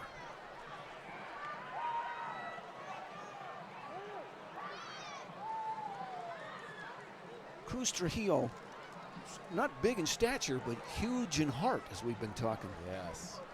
Guy, was he listed at 5'1"? I believe so. Yeah. 5'2", 130 pounds. There is you what go. He's listed at. But he's got wheels and he's yes, quick. he does. He's not afraid to hit hard either. Cesenio Augustine in at quarterback. Oh, I think that was a sneak. Was that a sneak? I thought he fumbled the snap. Yeah. Nope, quarterback sneak it was. You can hear the bell ringing blue. Yes, you hear can. out They're going to there. ring that thing for as long as they can. They sure trying to. They'd 6:41. like to keep ringing it all night, I bet. Yes, and counting here in the second quarter. Again, the score is Central 22, Centennial 7. And we've got Centennial looking at a 3rd down and 2 from their own 29-yard line. They'd like to keep this drive going. Central would like to stop it. Strong to the left. Cesenio Augustine in at quarterback.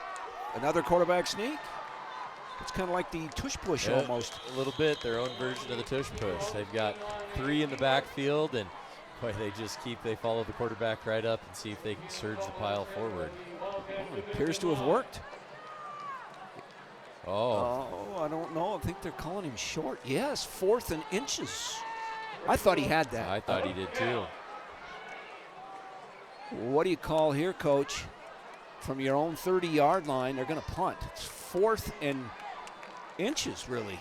3 quarterback sneaks in a row. Followed by a punt. Okay, they're in punt formation, but I'm wondering it's. They'll try to get to jump off sides. There's the snap. High. Ooh, he got it away. Some pressure by Central. Pretty good nice punt. bounce. Getting a roll, yeah, down 35-yard line of Central. So Centennial punts the ball. And there's a penalty. Is there? Imagine that. Yellow flag. Not quite sure what the call is here. There's a penalty on Centennial. Holding after the kick. 10 yards penalty added into the run. 1st and 10 Central. So Central will take over the ball around their own 45-yard line here in the second quarter, leading 22-7. It's again some costly penalties here. Yeah.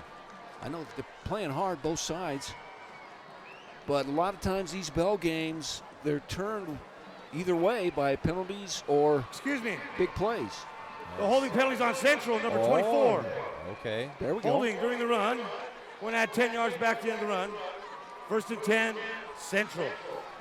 Whoops, had the wrong color team there. It's the blue team. We'll walk them back a little bit, and away they'll go. So that hurt Central. Honestly, they had the ball at the 35. That's going to bring it now back to their own. Should be the 25 is where they're marking it. Yes, where it's 1st and 10 here in the second quarter. Central has the lead in the bell game, 22-7. Wide field to the left. Tight formation. There's a direct snap. That's Dayton Dayton block. Breaks Bounces the it tackle out to the left. Still going to his left. Breaks Breaks another the tackle. third. And man, he's tough to bring down. Picks up a 1st down, knocked out of bounds at the 38-yard line. What a great 15-yard run by Dayton block. Pick up of about 15. No flags on the play, so Central gets a 1st down to their own 40-yard line. Gagliano's Italian Market and Deli instant replay. You see how tough it is to bring this guy down. Just You see high this steps tackle. out of tackles. There's This no tackle. shoestring tackles on Dayton block. You Knocked need to out of bounds by Jose Garcia. wrap him up if you're going to get him down. Yes, indeed. 1st down, we've got a wide out to the left, 2 wide outs left. Central coming over the ball. The quarterback, Zion Aguilar. On the play. Timeout. Central. Timeout, Their last Central. Timeout of the half. Last timeout of the half. So it's 22-7, Central leading 5-12 in the first half. Let's take a break. Big thank you to our sponsor, Pueblo Community College. Attention, D60 high school students. Want to earn college credits while still in high school? With Pueblo Community College's concurrent enrollment program, you get free tuition and transportation to campus. Your credits earned will count towards high school graduation and college requirements, helping you get ahead on your college journey and saving you thousands. Talk to your high school counselor today or visit pueblocc.edu to learn more. At Pueblo Community College, it's worth it. There you see the score. Look at Central leading 22-7 here. There's the snap. It's a Reverse to reverse. the right. That's number 9. That's the Damian. Preston Madrill. Preston Madrill is who that is. Went up the middle, picked up about 5 yards. Yes, he did. Not bad. Bring up a 2nd and 5 from their 45-yard line. Central.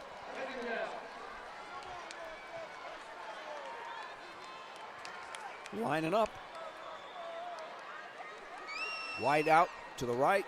Direct snap. Oh, takes it up the middle again. Up the middle. What a run there. Good. Is that Preston Madrill again? Or is that Jaden? That's That was Jaden Jaden. Valerio with the carry. Picks up a 1st down. Excuse me. What a great run by Jaden Valerio up the middle. It was. He stayed behind his blockers, just stayed back in that left hip pocket. He sure did. Nice 10-yard gain. So Central direct snap and a pickup of about 3 yards, but there's a flag. Flag on the play. Looks like it might be against Central. Bringing the ball back.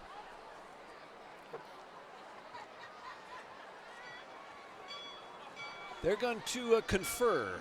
The referee is, they're talking about it. Not sure what the call is here. They've been busy tonight, haven't they? Yes. before the snap. Encroachment, lined up in the neutral zone. Offense, 5-yard penalty. Repeat the first down. Well, there you have it. So ball will be marked just past the 50. It'll be Central's 49-yard line, and it'll be 1st and 15 for the Wildcats.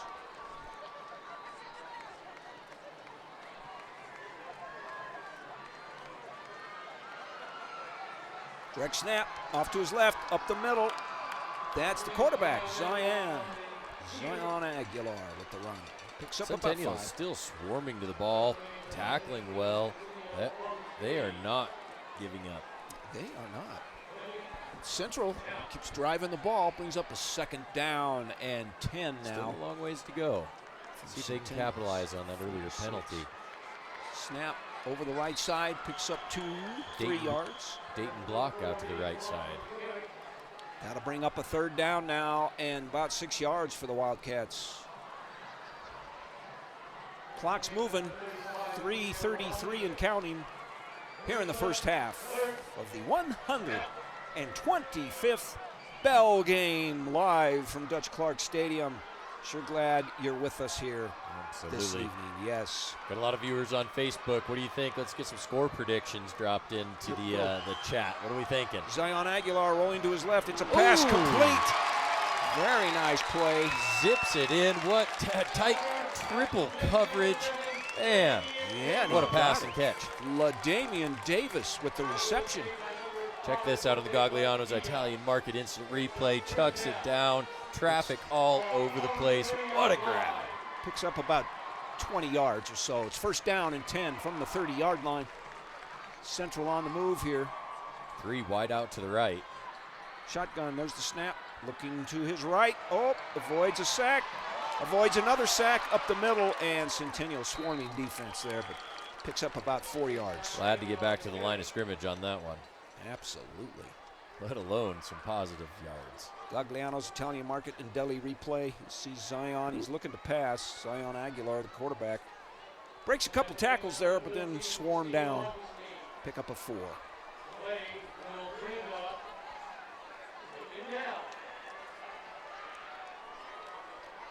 Brings up a 2nd down and about 6 yards for Central on the Centennial's 27-yard line. 2 minutes left in the first half. Looking to pass, looking to his left, got a man.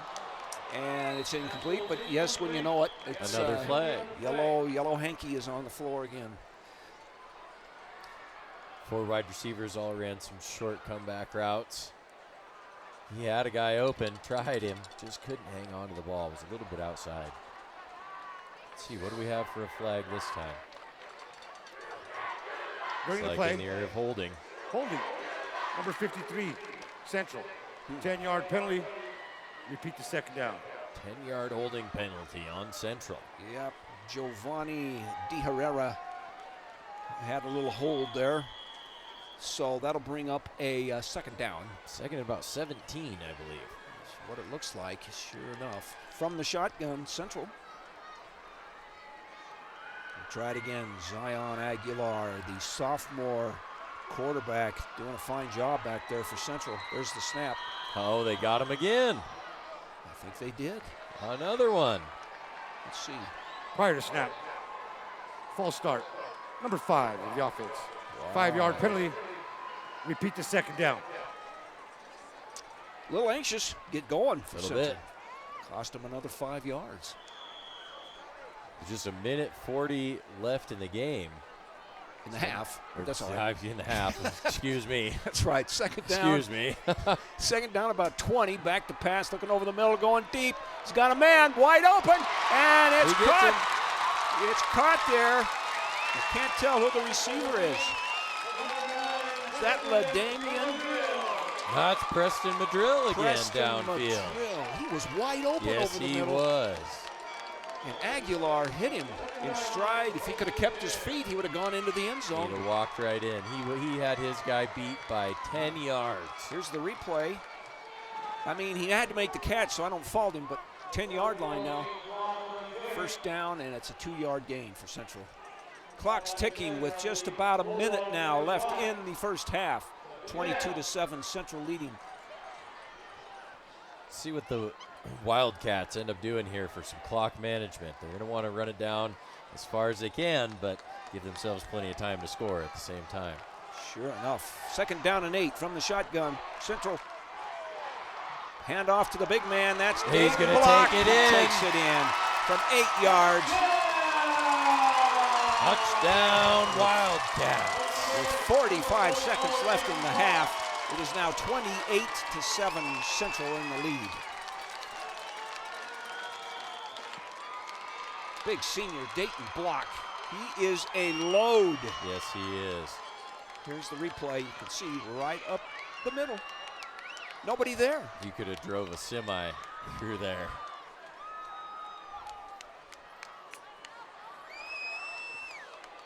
Let's see, line up. They're going to go for 2 again. Looks like it, doesn't it? Yep, we got a wide out left, wide out right. Couple, and there's a whistle. Prior to snap, delay of game. On the offense, number 10. 5-yard penalty. Repeat the try. Delay of game.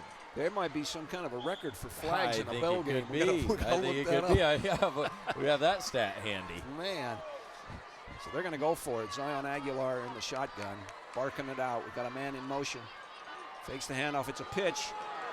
Nice he's reverse. some He room got off the to left edge. Let's side. see if he can make it. Oh, he dove for the pylon. And they're No calling call. it. There it is. He made it. He made it. He dove for that pylon. What? He got around the edge and just had to have snuck it in over the corner. What an effort by Preston Madrill. I'm telling you, Preston Madrill, big effort. That's all you have to say about Preston Madrill in the first half.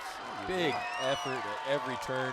Couple of big catches, couple of big runs and reverses. Here's a replay. Take a look at how close this is. It's from the 10-yard line. He jukes a man and then, he dives for the pylon. He did get it inside the Just pylon. reached out, barely hits the pylon. Amazing effort.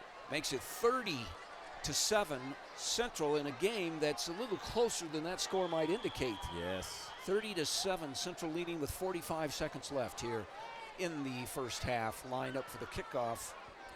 All right, let's see what we can do. Maybe we'll have another kickoff return. Great kick to the left. With the kick. It's gathered in. It's a fumble. Fumble. They tried to hand us. Still loose. The ball is loose. Central gets it. Central inside the 10-yard line. Oh, my goodness. Centennial tried to hand the ball off. When the trickery doesn't go your way, they wanted to throw the reverse at him.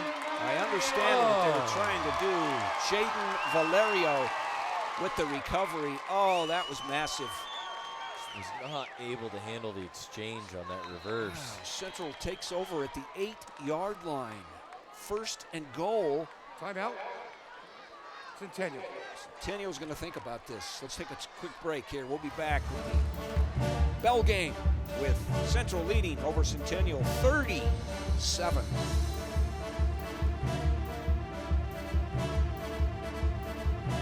Attention, D60 high school students. Want to earn college credits while still in high school? With Pueblo Community College's concurrent enrollment program, you get free tuition and transportation to campus. Your credits earned will count towards high school graduation and college requirements, helping you get ahead on your college journey and saving you thousands. Talk to your high school counselor today or visit pueblocc.edu to learn more. At Pueblo Community College, it's worth it. Welcome back to the 125th bell game. Pueblo Central able to get it back. We had a special teams botch. Centennial tries to reverse it on the kick return, fumbles the ball. Central recovers inside their own 10. They're going to try to make quick work of another touchdown. Yeah, I understand what they were trying to do, but that's costly. There's a direct snap. Hand off to Block. Is that Block? No, that's number 30 there that's Brody Renner. Brody Renner. It's a sack for a Getting loss. some action. Clock's ticking with 25 seconds. Central, I do not believe, has any more timeouts, so this could be interesting.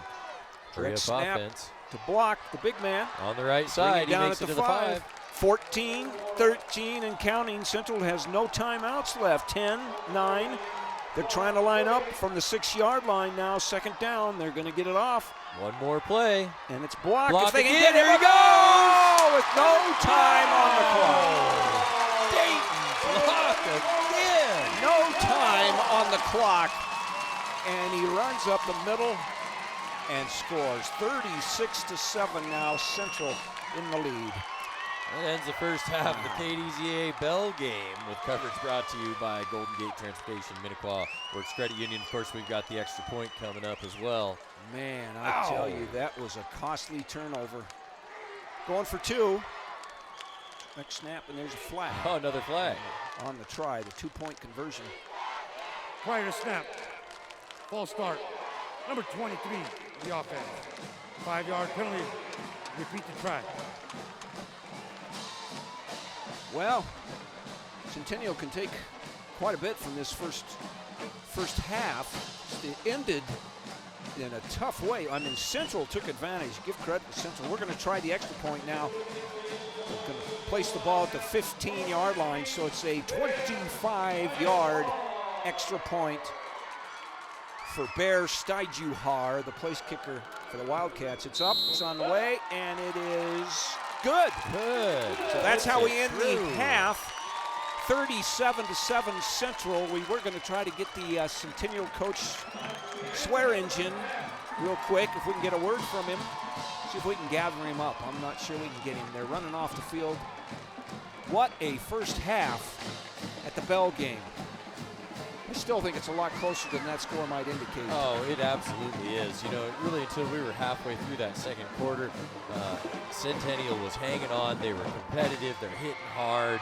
You know, it really didn't feel like a runaway. But in the last 5 minutes, when we have 2-3 scores in there for Central, things have started to get out of hand in terms of the score. Sure enough. You see the crowd. We're going to get ready for the halftime festivities. Time for a break. We'll be right back here with the halftime show on KDZA.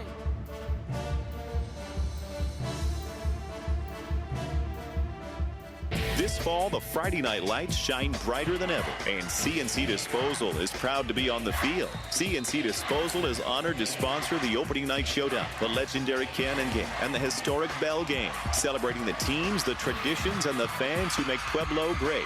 From your curb to the 50-yard line, CNC Disposal is here to support the community we serve every day. Let's keep Pueblo clean and cheer loud this season. Go teams! Go Pueblo! Go CNC Disposal! It's hard when injuries keep you on the sidelines. At Golden Gate Medical Supplies, our staff is here to fit you with the support you need to get back in the game. Golden Gate Medical Supplies, 719-569-7361. Hi, I'm Goldie from Golden Gate Medical Supplies. Call, come in, or shop online. 37-7 Central over Centennial. Welcome to halftime here at the 125th Bell game. This is the KDZA Bell game halftime report, sponsored by CNC Disposal, your hometown full-service waste solution. Centennial cheerleaders taking the field here, and what a first half! What a first quarter! We're going to probably have a little highlight package here and see just exactly what happened, but a very close first quarter, broken open by Central pretty much in the second quarter, and there you have it, halftime score of 37-7. Absolutely. Like we talked about, that first quarter was extremely competitive. Centennial came out here. I was really impressed and have been impressed through the whole first half, how hard they're hitting, the amount of heart that they've came into this game with. I mean, they are just not going down easy. No, and Centennial came out winging the ball. They were throwing it deep, and they were having success with that. They were. Early on in the game, but costly turnovers, especially right at the end of the first half there, that was costly. Yeah. And then they couldn't keep Dayton Block out of the end zone with no time on the clock. And I bet there's got to be 200 yards worth of penalties in this game. I wouldn't be surprised if that's an accurate number.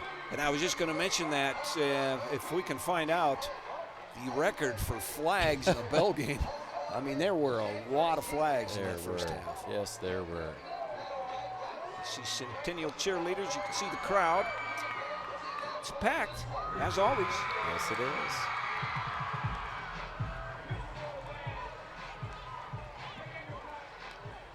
You know, Centennial came out with Chaz Brooks at quarterback, and I think they were kind of keeping that a secret because we didn't know who the starting quarterback was going to be. We had assumed it would be Cesanio Augustine, but Cesanio has played quite a bit and taken some snaps himself. Sure. And you know, Chaz Brooks really came out and they were throwing the ball downfield again, having success, moving the ball, a couple big plays to start with. You know, and now being down 30 points like they are, I could sure see that those creative routes that we saw, trying to open up some parts of the field and maybe rolling out to the right and left. Some of the best success that he had in that first half was when he was rolling out. I think so. And the story for Central, the Wildcats, has got to be Dayton Block.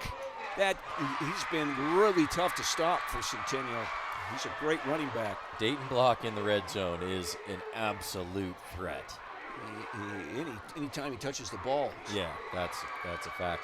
Preston Madrill also stepping up this game. Again, they haven't been known for a pass-heavy attack, and here Preston is grabbing some big catches downfield, just making big plays when they really needed some. Absolutely. Again, the halftime score is 37-7, Central over Centennial. Looking at the Centennial cheerleaders. Let's take another break.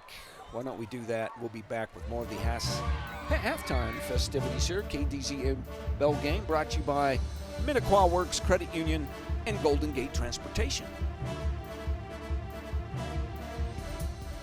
This year, Pueblo D60 begins with a renewed commitment to excellence, with a focus on reading and regular attendance through our theme, Present, Powerful, and Empowered by Reading. We're proud of our traditions, including the historic Cannon and Bell Games. More than just football, our athletes are first and foremost scholars who work hard in the classroom. Join us for the pageantry, the pride, and the passion that define District 60, because here, education, pride, and spirit are always in season. It's hard when injuries keep you on the sidelines. At Golden Gate Medical Supplies, our staff is here to fit you with the support you need to get back in the game. Golden Gate Medical Supplies, 719-569-7361. Hi, I'm Goldie from Golden Gate Medical Supplies. Call, come in, or shop online. Hey there, this is Nate at Minnequaw Works Credit Union. In Pueblo, tradition runs deep, from the roar of the bell game to the pride of the cannon game. At Minnequaw Works Credit Union, tradition means something too. Since 1937, we've been focused on what matters most: our members, our local roots, and a level of service that's traditionally different. Just like the games that define our hometown spirit, we're built on pride, loyalty, and community. Minnequaw Works Credit Union, the local difference, powered by tradition. Federally insured by NCUA. Welcome back to the KDZA Bell Game. Halftime report brought to you by CNC Disposal. Centennial dance team now out there on the 50-yard line, entertaining the crowd. As we were talking, you look at this, you just now tuned in, and you see the score 37-7, and you're saying, well, Central again. Well, yes, it is Central again, but maybe a little closer game this year than in some years past. The score there, just a couple turnovers late in the second quarter, makes it look a little bit more different than it really is. Absolutely. The score is not representative of the competitiveness that this game has brought about. Again, Centennial just has come out firing, going at Central. You know, they had a trick play on that kickoff return that they tried the reverse, fumbled it, gave them the great field position. That was right after they just scored. They got two quick ones right in a row. Just a tough break for that Centennial group. And hats off to Central. I mean, they've played tough. Their running game is everything it's meant to be. That's right. Dayton Block is tough, and Zion Aguilar, the quarterback, playing a whale of a game. And I think some of the story of Centennial has got to be Coach Tracy Swearingen, he's back after leaving, and they came out with this game plan, throwing the ball, and I think the Bulldogs pretty much pumped up and ready to go. Absolutely, absolutely. I'll be excited to see how they come out and meet the second half, what kind of intensity we've got. They're going to start out on defense, see if they can make it a quick stop and get it a turnaround and put some more points on the board and, maybe just carry some momentum into that second half. That would be good for Centennial. Now we know Central will take the second half kickoff, so they'll get the ball right away. The bell's ringing blue. Do you hear that bell? Bell's ringing blue. It is. How about these lights at Dutch Clark Stadium? Just being able to put on a great show here. What an experience for the high schools of Pueblo, Colorado. It really, really is. You see the scoreboard? That's top of the line right there. It is. It is. And the scoreboard reads 37-7, the Central Wildcats in the lead over Centennial. This is the 125th Bell game. This goes way back to the 1800s, as we were talking about in pregame, how long this goes, how much it means to the community. The Bell game rings blue. If you don't know, every year the winning team can paint the bell the color of the school, of course, and it's been blue now for 7 years? Yes. 7 years. Yes. Yeah, it would be, if it goes blue again, this will be a record-breaking year for that number of years in a row that it's been blue, well, I believe. It'll be close. Well, I think it was 10 years. Oh, 10. Is Was the it 10? record, Okay. But they're pushing that. They're getting closer. They're getting closer. They're getting close. Central's turn now to take the field with the cheerleaders. I saw them pregame warming up. They were looking pretty right on. Great cheer squad. Yeah, both sides. I mean, Absolutely. Centennial as well. But I just happened to notice Central was warming up earlier. And here we go. Let's take a listen and watch for a little bit here.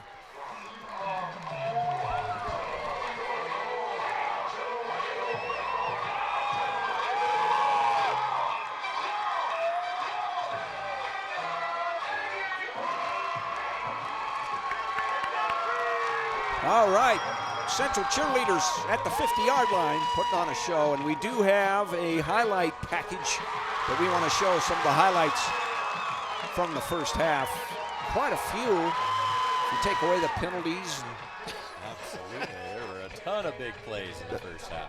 Flag happy, but we're going to have a look at some of these plays. Of course, instant replay is brought to us by Gagliano's. So thank you, Gagliano's Italian Market and Deli. There they are. Here's the beginning of the game. Central busting through, getting ready, as you see there. They came ready to play. Yes, they did. They came out firing. Yes, and then Central breaks through. They suited all their freshmen, so pretty big-looking squad coming through there. Opening kickoff, Centennial won the toss, and it was kind of a funny little bounce there. Taking it to his right, it's number 9 for Centennial. Had nowhere to go, and Central snuffed it out. That was Andre Martinez. Now here we were talking about coming out passing. Look at this play, but pass interference. He had his man, number 5, Jose Garcia, Chaz Brooks, but it was not complete. And here we go. This was a big run off the left side. Chase Maduro steps out of bounds right there at the 8-yard line. And then moments later, it's a touchdown, and Central had the lead 6-0. They went for 2, and they got it. So just like that, it was an 8-0 lead for Central in the first quarter early in the game. Centennial comes back. Here we go. Heaving the ball long. Completed pass. Great catch by Jose Garcia deep into Central territory. But that's a hard hit on Chaz Brooks. Had nowhere to go. That's number 9 for Central, Preston Madrill. And there's a costly fumble for Centennial there. And Central takes advantage over the middle. Nice pass. That's the big man there, LaDamian. Look at him go. Numbers. And there's Dayton Block with the touchdown, too. It turned into the Dayton Block. Here's the highlight now for Centennial. Watch Jose. He just looks at the ball. He stands there, jukes to the left. Up. He's gone. down the far sideline. Look at the wheels. He outruns everybody, including the entire Centennial bench going crazy. And it's a touchdown, and we had ourselves a ball game right here. It was 14-7 at the time, but Central answers like the next play from scrimmage. Yes. It's a handoff off the left side, and he's gone. Brody Renner, nobody will catch him. 2-point conversion, and it's here's the 2-point conversion on the. That's the reverse. Yes, reverse walks it in. Jaden Valerio. We ran that reverse a couple times on the 2-point conversion. Yeah, it was 22-7. Here's the man we're talking about. Look at him break tackles. Dayton Block finally hammered out of bounds there. And then a deep pass from Zion Aguilar. Nice catch down there inside the 10 by Madrill. There we go. Dayton Block with the touchdown. You know, we're going to have an MVP after this game. So far, I think it's got to be Dayton Block, the way he's been playing. Here's another reverse. This is that 2-point conversion. Look at this play. Oh, the stretch inside the pylon there. What a play by Preston Madrill. And here, towards the end of the half, see, they tried to hand the ball off and messed up the handoff deep in their own territory for Centennial. Central, no time on the clock. Can't stop this guy. It's a touchdown. There you have it. 37-7. Central over Centennial at halftime. 6 minutes left in the halftime. Let's take another break. We'll be back with the halftime festivities. Halftime report brought to you by CNC Disposal. This fall, the Friday night lights shine brighter than ever, and CNC Disposal is proud to be on the field. CNC Disposal is honored to sponsor the opening night showdown, the legendary Cannon Game, and the historic Bell Game, celebrating the teams, the traditions, and the fans who make Pueblo great. From your curb to the 50-yard line, CNC Disposal is here to support the community we serve every day. Let's keep Pueblo clean and cheer loud this season. Go teams! Go Pueblo! Go CNC Disposal! And we're back. It's a KDZA Bell Game brought to you by Golden Gate Transportation and Minnequaw Works Credit Union. Apparently, a few people were a little upset that we left the halftime show by the cheerleaders there, but had to show the halftime highlights. Absolutely. There we are here up in the booth. I'm Guy Gerton. This is Brett Burke here. Sure glad you're along with us here at halftime of the 125th Bell Game. Central leading 37-7. Glad you're with us. This is just the history of this game. Just no matter what the score is, it's an event. It's a city event, as you know. It's just unprecedented. You know, this is the first time I've got to experience the Bell Game myself, and it's lived up to every bit of hype that I've got to hear about leading up to it. And man, what an experience for these high school students to be able to Sure play is. in such a. We'll see if this second half is competitive Absolutely. or not. We're going to have the band here for Central marching out onto the field. Excellent. There they are. You can hear the crowd. They are packed in here. Let's listen to this band. They've been working really hard for this all year long, both sides. And here they are, the Central Wildcat Marching Band here at halftime of the Bell Game.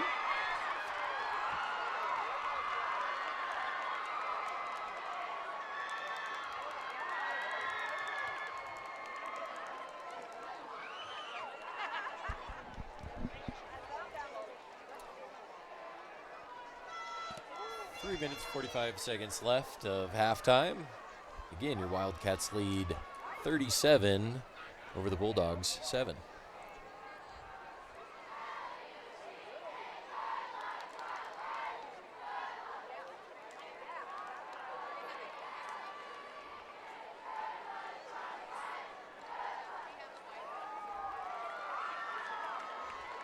I'm really wondering what Coach Swearingen is telling his players, and for that matter, Coach Cotterman for Central as well, in the locker room here at halftime. Sure, he's telling them, hang in there. We've got to come back for Centennial. And Central's saying, just keep doing what you're doing. Some kind of exchange going on out there at the 50-yard line. Quite sure what that's all about. I thought the band was going to perform. Oh, I see what we got here. We got both bands out there, right? Yeah, dueling marching bands maybe going. It's a battle of the bands. Centennial's band's out, and so is Central. Lined up at the 50-yard line. Let's see.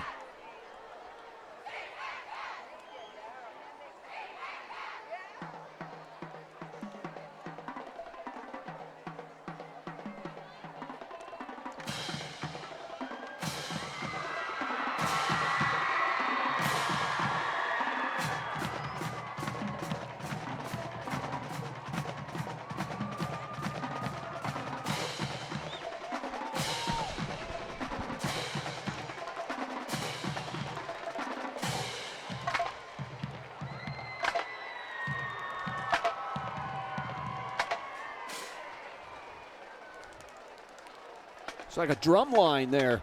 Battle of the bands. Little drum line for battle. Centennial. Got a minute 40 left here in halftime. It's the halftime show. Brought to you by CNC Disposal. Your hometown full-service waste solution. The KDZA Bell Game halftime report.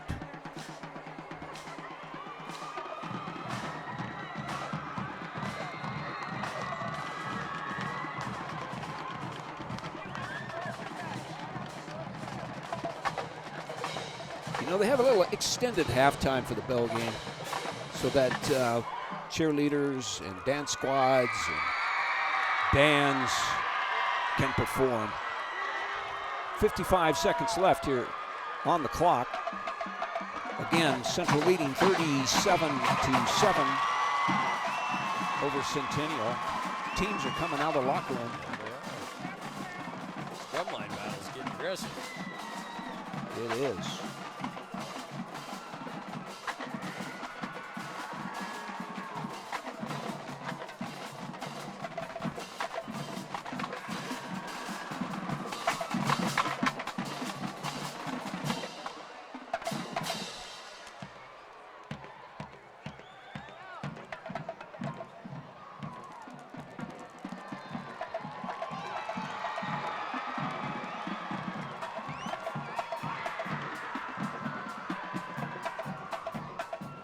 And the clock is ticking down to 0 here at halftime. We're going to take one last break. The teams are out on the field starting to warm up. They'll have 3 minutes to warm up. So let's take a break. The score 37-7 in favor of Central here at the Bell Game. Hey there, this is Nate at Minnequaw Works Credit Union. In Pueblo, tradition runs deep. From the roar of the Bell Game to the pride of the Cannon Game. At Minnequaw Works Credit Union, tradition means something too. Since 1937, we've been focused on what matters most. Our members, our local roots, and a level of service that's traditionally different. Just like the games that define our hometown spirit, we're built on pride, loyalty, and community. Minnequaw Works Credit Union, the local difference, powered by tradition. Federally insured by NCUA. Hey parents, as you enjoy the 125th annual Pueblo Bell Game, here's a chance to bring that winning energy home. A home energy assessment with Black Hills Energy comes with a free energy kit and up to $100 cash back when you install a qualifying upgrade. It's a smart move, just like supporting your team. Visit blackhillsenergy.com, click Energy and Savings, then Residential Programs for Colorado Electric customers, or call 888-304-2314. And we're back. Teams on the field warming up for the second half here of the Bell Game. 37-7 Central is leading, and according to what I could tell from the response of the crowd, I think Central won the Battle of the Bands. I believe so. They were cheering. Did you hear them cheer? Yeah, I did. Oh, yeah. They were going wild. So hard to tell, but Central might have taken that.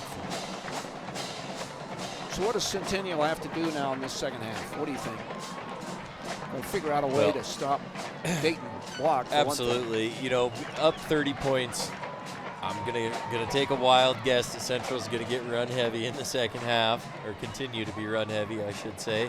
A lot more of Dayton blocks, so I think you're right. I think it's gonna have to be these solid defensive movements. We're gonna have to not get any penalties on offense.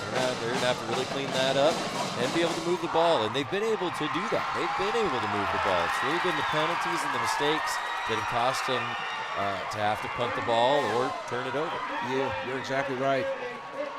And I guess I'll mention it, that it's a 30-point lead, but if it gets to a 40-point lead, then by CHSAA rules, it's the running clock. They don't stop the clock at all. It's got to be a 40-point lead. Yep. And anytime it reaches that, then even if it knocks below 40, say Centennial's trailing and they score, it still is a running clock for the remainder of the game. Okay. So that's what happened last year, and hopefully Centennial will keep it close and we won't have a running clock again. Absolutely. If you remember, Centennial came out, they received the ball first. They wanted to strike first, it seemed, and so they'll be kicking off to Central. Defense is going to have to make a stop right away. Yeah, Centennial's looking for some turnovers too. They're going to need some help. If they get a turnover two here at the start of the second half, then who knows? They can make a run. That's right.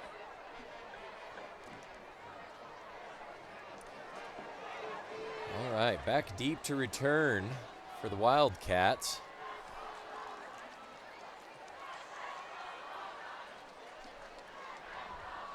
Hard to tell who's back there. Yeah, I was trying to get a good eye on it.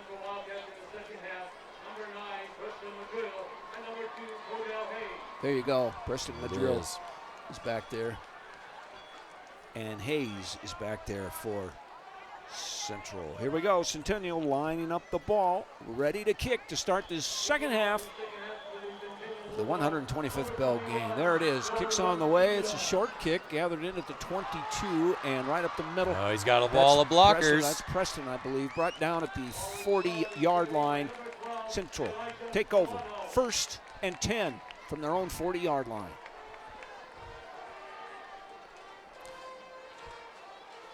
Central's really been able to field that squib kick, kind of the three-quarter screwball-ish. They've been able to field it well, and I think maybe Centennial's banking on them bobbling that. I think so.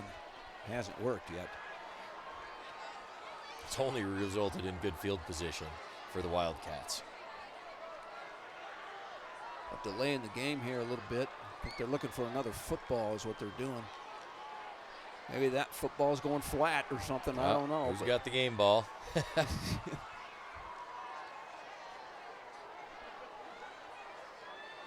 That's exactly what they're doing. They're getting a new football. Oh. There we go. Placed right on the 40-yard line of Central. The Wildcats take over now. 1st and 10 to start the second half. This is the first drive of the second half.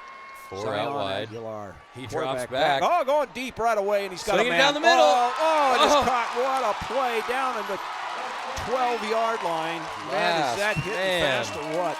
Hits a shoestring. It's Preston Madrill again, and he's hurt a little bit. I think he's twisted an ankle. Shaken up. That didn't take long. First play. No, it did not. Preston Madrill. Gagliano's instant replay. Look at this. Nice pass. That was a bullet. Right on the button. And he's brought down. Let's see. Yeah, I think he kind of twisted his ankle there or something.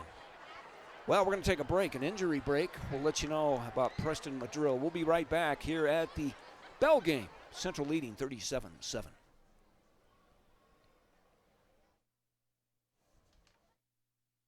Hey there, this is Nate at Minnequaw Works Credit Union. In Pueblo, tradition runs deep, from the roar of the Bell game to the pride of the Cannon game. At Minnequaw Works Credit Union, tradition means something too. Since 1937, we've been focused on what matters most: our members, our local roots, and a level of service that's traditionally different. Just like the games that define our hometown spirit, we're built on pride, loyalty, and community. Minnequaw Works Credit Union, the local difference, powered by tradition. Federally insured by NCUA. This year, Pueblo D60 begins with a renewed commitment to excellence, with a focus on reading and regular attendance through our theme, Present, Powerful, and Empowered by Reading. We're proud of our traditions, including the historic Cannon and Bell Games. More than just football, our athletes are first and foremost scholars who work hard in the classroom. Join us for the pageantry, the pride, and the passion that define District 60, because here, education, pride, and spirit are always in season. That's a great sign. Preston Madrill able to walk off the field on his own power. I want to welcome everybody back to the second half of the KDZA Bell game with coverage by Minnequaw Works Credit Union and Golden Gate Transportation. And this is the third quarter, brought to you by Black Hills Energy. Score savings this season with a free home energy audit from Black Hills Energy. Central 1st and 10, and the Centennial's 12-yard line. And they can pick up a first down without scoring again. It's first down, there's the snap, handoff to the big man, Dayton Block. He picks up 4 yards. I think he's looking for a face mask there or something, but no call. Nope. During the play. Yep. Personal foul. Grasping the face man. Sure enough. You got Number 56 of the defense. Half the distance to the goal. First down. Automatic first down now on the 4-yard, 5-yard line of Centennial. I mean, his helmet was off to the side a little bit. Yeah. I figured something must have happened there. It's not nearly the same as wearing your hat sideways. Yeah, no. When it's a helmet, that's for sure. Zion Aguilar, the quarterback for Central, in the shotgun looking to pass over to number 7. Nice He gets catch. it. Yeah, but it's number 40 for Centennial blows that up. Good play. Great catch by number 7, Yeah, LaDamian Davis, but he was gobbled up. Yeah, Orlando Molina makes a tackle right there for Central. Loss of yardage. Yes, indeed. Brings up a 2nd and goal from the 7-yard line. 11 minutes left here in the third quarter. Central leading, and here we go. It's a handoff to Dayton Block over the left On side. the left side, walks it in. Got no answer. Touchdown, Central Wildcats score again. Dayton Block taking it to the house one more time for the Wildcats. They did not waste any time coming out of the locker room, the halftime locker room. Watch this, he just walks in, just like that. Just like that. And they have, Central has extended the lead to 43-7. And they're going for the extra point. Bears Steiduhar, the kicker, ready to add another point on here.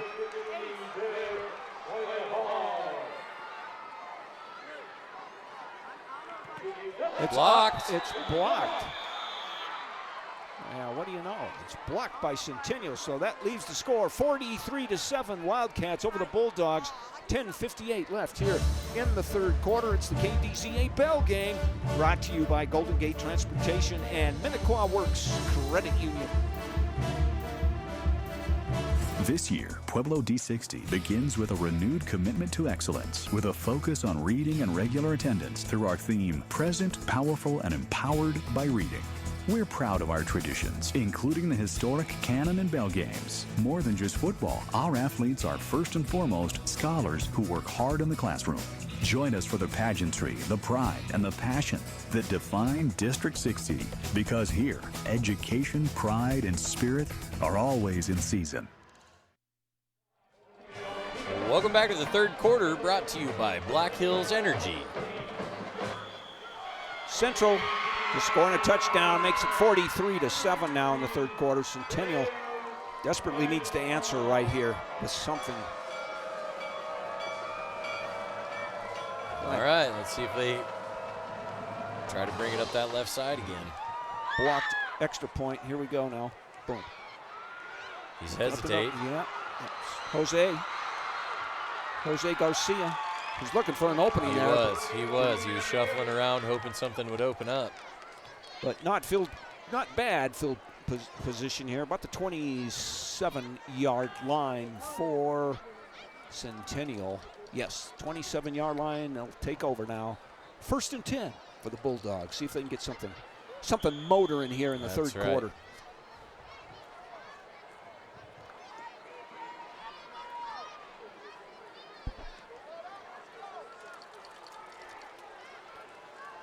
Wide to the left, wide to the right. Chaz Brooks, quarterback. We're missing a player. Big number 77, Ian Ramos, comes out, and it's a handoff. Off to the left. To number 50. He's got some Look at him room. Motor. Nice run there. That was a great first down run. By the big man. That's Ezra Mestis, the senior guard. They put him in at the fullback position, and it worked. Absolutely. Let's watch this again. Look at the big man run. He's moving. He's got some wheels. Yeah, he broke a tackle. It's good for a first down. Centennial on their own 39-yard line. 1st and 10. It's a pitch back. Big fullback out in front. Oh, it's a fumble. They got Centennial it back. got the ball back, but gets annihilated back at the Cesenio 32. Augustine had nowhere to go. He recovered the fumble, but that's a loss of about 10 yards for the Bulldogs.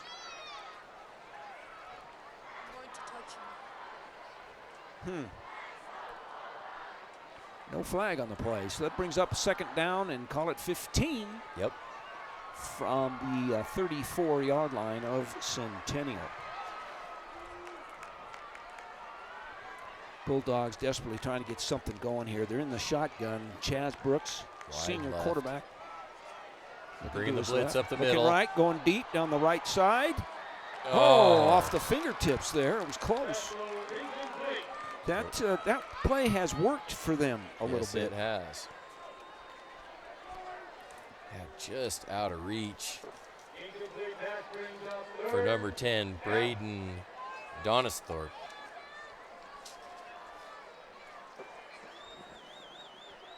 I mean, it did hit him in the fingers. Yes, it did. He had a shot at it.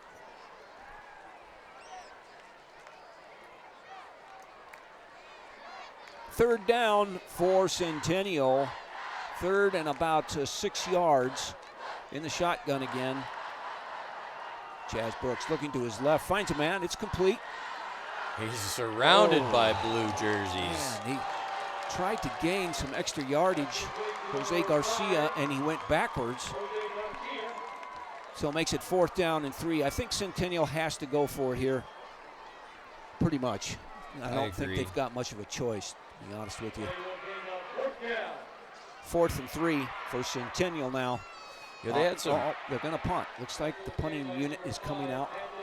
Early in the game, they had a couple pass plays where they got really creative with their route running. They cleared out some flats, brought somebody around from the other side. I don't know if they have the pass protection to sustain that timing, but it worked well in the first half. Sure did. Punting unit out on the field. There's the snap and the punt. It's a low line drive. Not bad. Gets a good bounce. Fair bounce. And down at the 25-yard line of Central. That's where the Wildcats will take over, leading 43-7 with 8 minutes and 40 seconds left here in the 3rd quarter.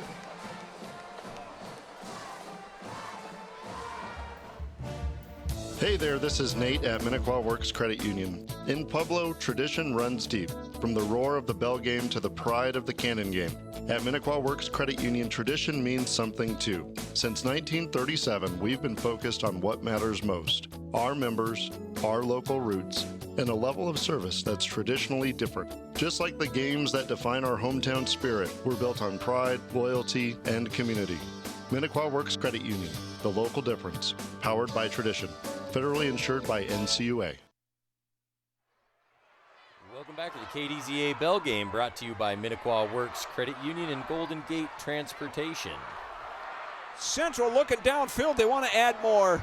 And Money! Oh, he drops a dime! Man, look at that. 75 yards to Preston McGrill. And there you have it. That eclipses the 40-point. Man, they're not fooling around. No, they are not. 49-7 now in favor of Central. Which means we are now on the running clock And for all of you that are just tuning in, once again, as a team goes up by 40 or more in the second half of Colorado high school football, the game shifts to a continuous clock. Means that it only stops for timeouts, scores, and breaks between quarters or an extended injury. And it won't matter if the score differential drops below 40 points from here forward, the clock will still continue to run. Yeah, once they hit that 40. Half the 40 distance to the point goal. Repeat for try point. And case in point, the clock has not stopped. As you see, it's 7:32 and counting ever since they scored the touchdown. And they're going to try an extra point for Central. I think that's, and it is good. Kick is good. 50-7, Central in the lead. Let's take another break while we can get it in real quick here. We'll be back at the bell game.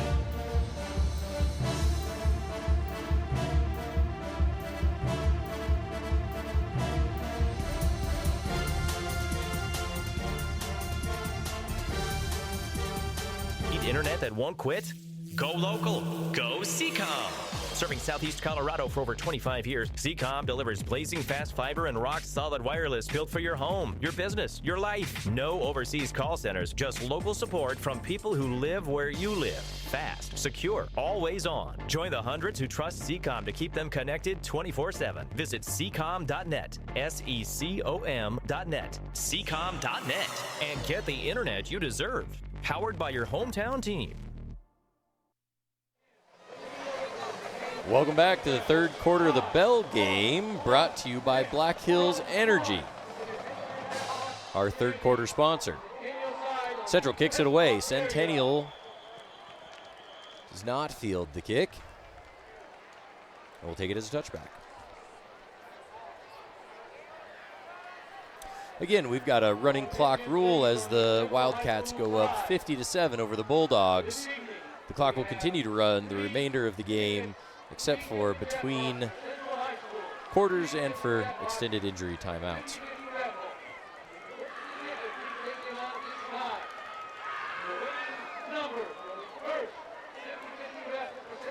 You can feel the energy on the side of Centennial on the sidelines. Has just, the air has completely gone out of their sails. You know, they had stayed aggressive and they're still staying aggressive. They're trying their absolute hearts out, but the score has got away from them. We're wide right. We've got two to the right, two to the left, quarterback and shotgun, flag on the play, some more dirty laundry. Prior snap. Encroachment on the defense. 5-yard penalty. Repeat. It's an encroachment call on the defense. 5 yards back for Centennial in the right direction.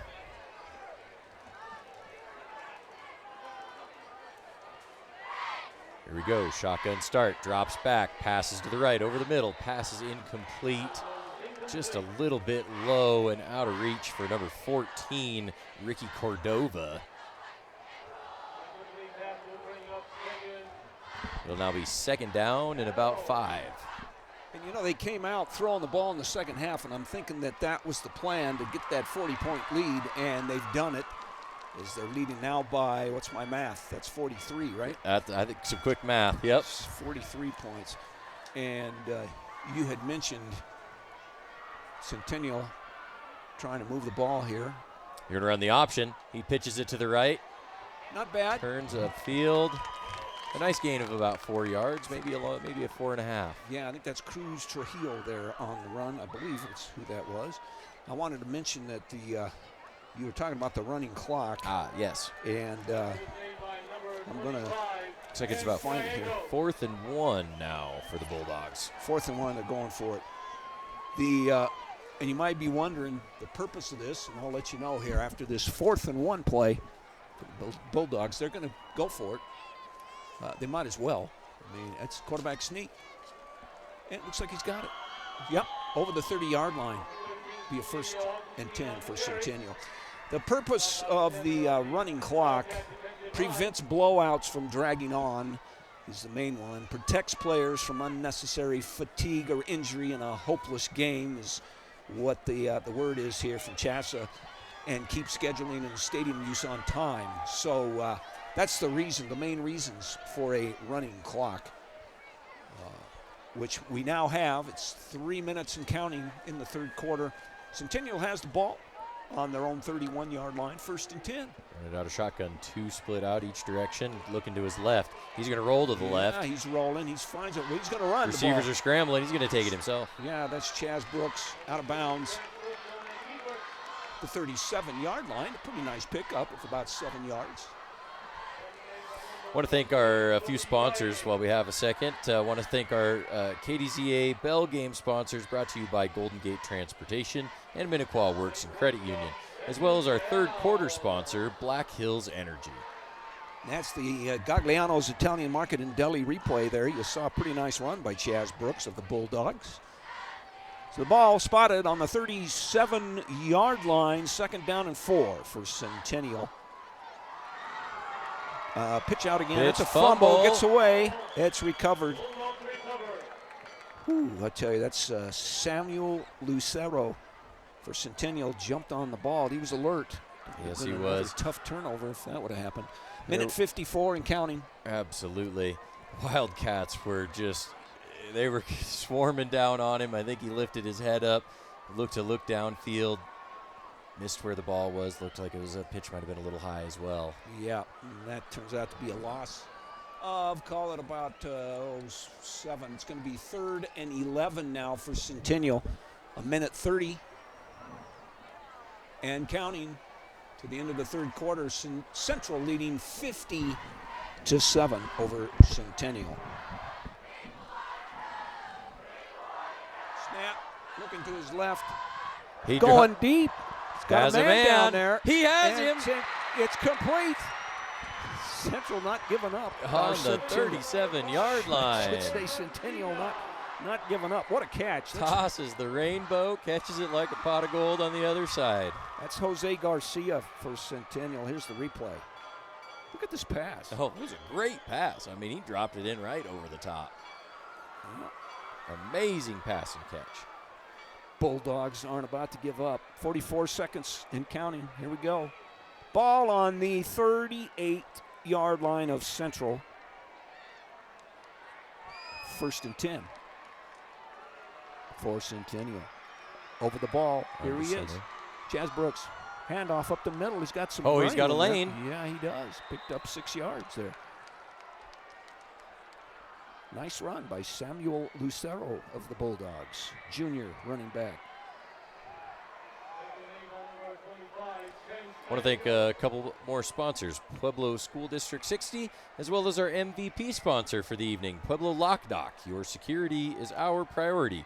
Call Pueblo Lock Dock first. And the third quarter race might be a little tight. Might be tight now. Third quarter has come to an end, and the clock has stopped for the quarter change. It is 57 in favor of Central. We'll be right back here at the Bell game at Dutch Clark Stadium. Stay with us. Hey parents, as you enjoy the 125th annual Pueblo Bell Game, here's a chance to bring that winning energy home. A home energy assessment with Black Hills Energy comes with a free energy kit and up to $100 cash back when you install a qualifying upgrade. It's a smart move, just like supporting your team. Visit blackhillsenergy.com, click Energy and Savings, then Residential Programs for Colorado Electric customers, or call 888-304-2314. Need internet that won't quit? Go local. Go Seacom. Serving Southeast Colorado for over 25 years, Seacom delivers blazing fast fiber and rock-solid wireless built for your home, your business, your life. No overseas call centers, just local support from people who live where you live. Fast, secure, always on. Join the hundreds who trust Seacom to keep them connected 24/7. Visit Seacom.net, SECOM.net, Seacom.net, and get the internet you deserve. Powered by your hometown team. Welcome back live to the Bell game at Dutch Clark Stadium. You see the score 50-7. We're at the final quarter now of the Bell game. Coverage sponsored by Golden Gate Transportation and Minnequaw Works Credit Union. The fourth quarter is brought to you by Seacom. Choose local, choose reliable. And you saw what happened here. Yeah, Chaz Brooks just took a shot out of bounds on the right side, rolled him out, held his knee the whole time. He's on the sidelines, limping around, but he's coming back out. He's tough. He's tough. He's tough. Knocked out of bounds at the 24-yard line. Centennial trying to march down here. Get a touchdown. Yeah. Get some respect here a little bit. Shotgun. Wide left, 2 out to the left. And wide right, looking to his right. He's got a man there. He's got a Over complete. the top. That He's is going to a get another complete. touchdown. That's Braden Donisthorpe. Nice play by Centennial. Touchdown, Bulldogs. Oh, you gotta love that. Yeah, man. You had him open. Gotta love it. Braden Donisthorpe. He got open. And made a catch. Excuse me. During the play, illegal substitution on the offense. Oh, at the 5-yard penalty.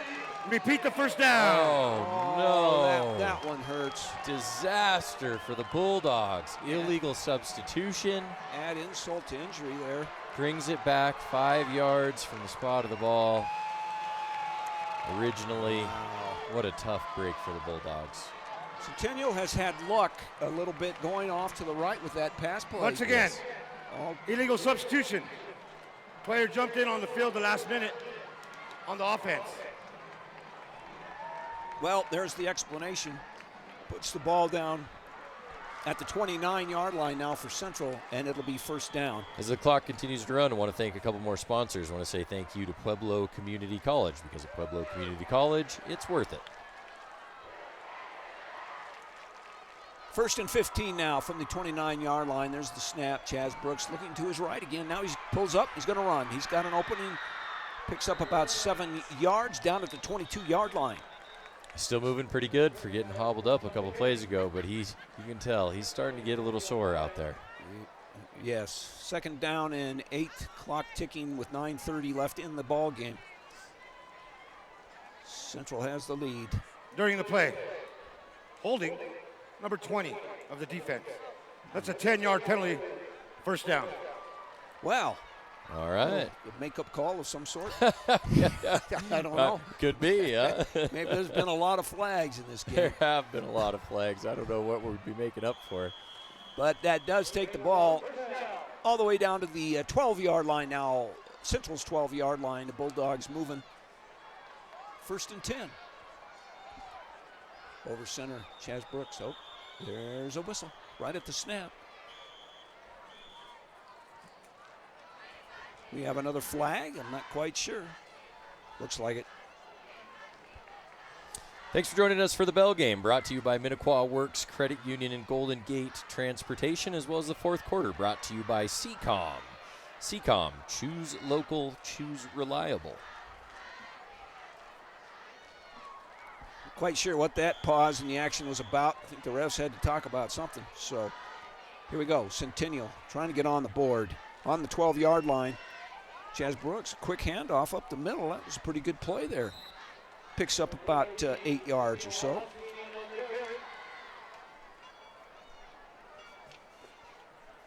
Second down and 5 for the Bulldogs.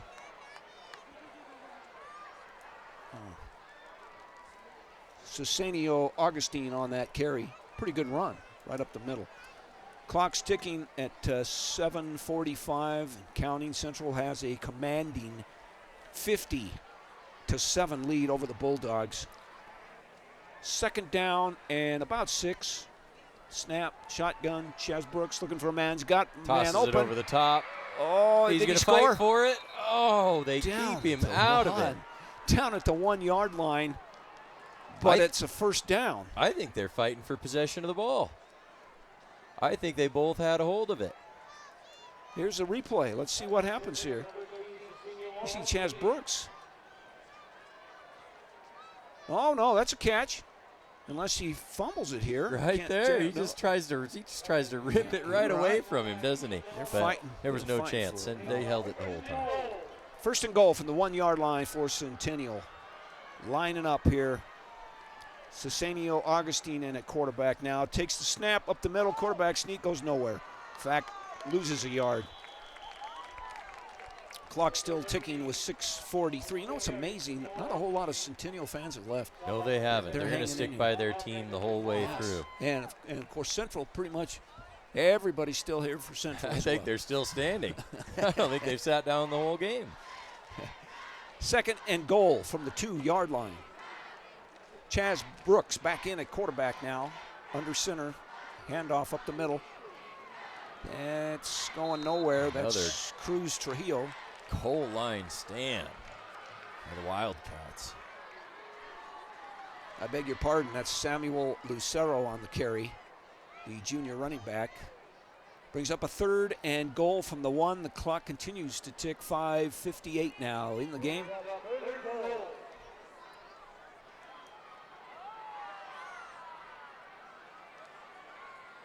Under center, there's the snap. He's keeping it. Pass. Chaz Brooks. It looks like an incomplete pass. Incomplete pass. He had a guy open. He just wasn't able to haul it in. Nope, sure wasn't. Again, want to thank everybody for joining us in the 4th quarter of the KDZA Bell game, brought to you by CCOM. And, of course, the Bell game brought to you by Golden Gate Transportation and Minnequaw Works Credit Union. There's a timeout with 5:28. Let's take a break. 50-7. Central commanding lead over Centennial at the Bell game.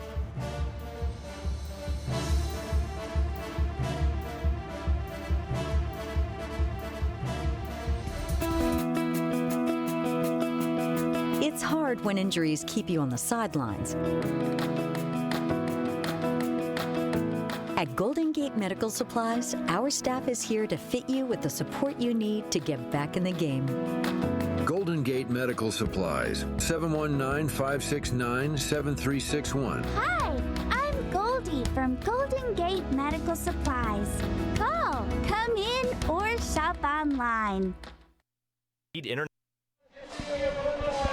We're back. Dutch Clark Stadium, 125th Bell game. There you see the score. Central leading 50-7, which means we are under a running continuous running clock. That's what happens when you get a 40-point lead.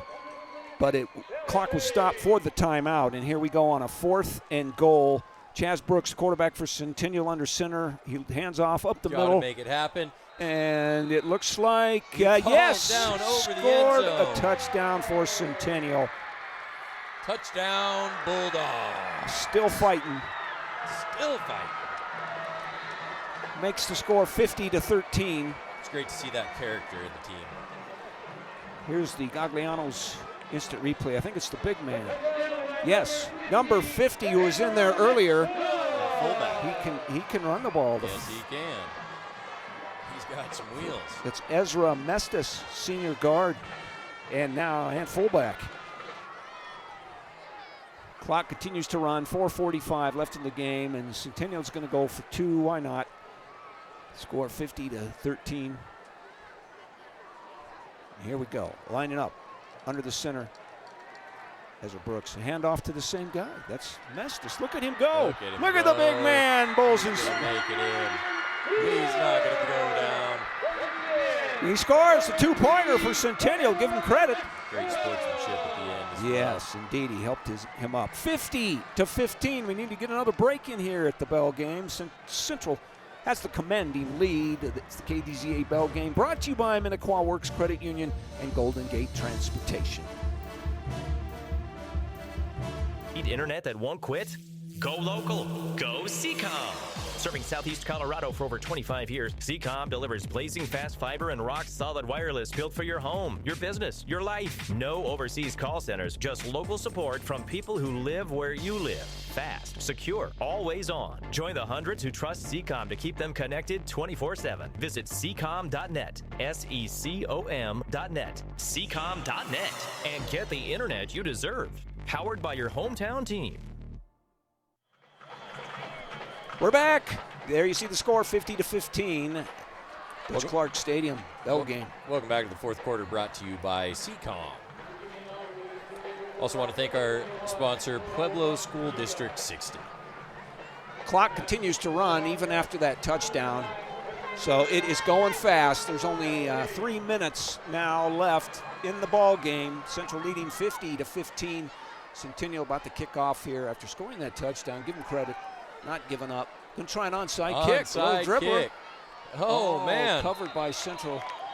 Why not? At the Central 47-yard line. That was a great effort for an onside kick. Yes, it was.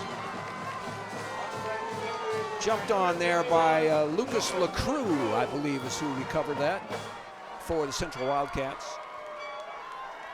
Bell's ringing blue. It's going to stay that way. Bell is ringing blue. They're going to give it a little touch-up paint, and they're going to ring it again for another year, aren't they? That's right. 1st and 10 for Central from their own 47-yard line. There's the snap and the handoff up the middle. Picks up, about a yard or so. We got to decide on the MVP, and it's a tough one. It is a tough one. We've had some great athletes just show up and show out today in a lot of big ways. Several are deserving. We think of Dayton Block, of course, was almost unstoppable. He's a staple of the offense. He is. Zion Aguilar, the quarterback, but I think we're going to go with this guy right here. What do you think? I think that's it. I think it's number 9, Preston Madrill. And we'll try and get a hold of Preston. Here we go with a pitch out to the right, down the sidelines. Oh, man. 35's looking pretty tough right there. Yes, he was. That's a great run. 35's not on the roster. Snuck them in on us, didn't they? They did. Minute 27 and counting. You see the score. We're going to try to get Preston Madrill. He's been named our MVP of the game. What a game he had. Yes. And you're going to jump down through the crowd and over the fence. I will. And get a word with him with that nice MVP trophy you've got there. There's a don't fall down. Replay of this run down the sideline. Very nicely done. Another pitch to the left for Central picking up a block. Down at the 14-yard line, 56 seconds and counting for Central. Boy, tackle, I believe, made there by Ezra Mestis, the guy who scored the touchdown, the two-pointer. He ran him down from behind, honestly.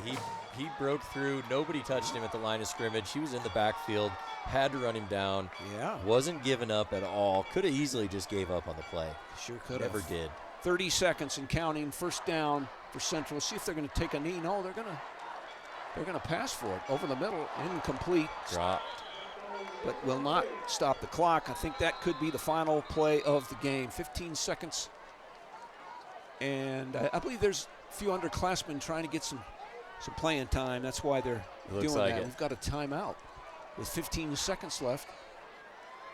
I'm not sure who the timeout must be from Central.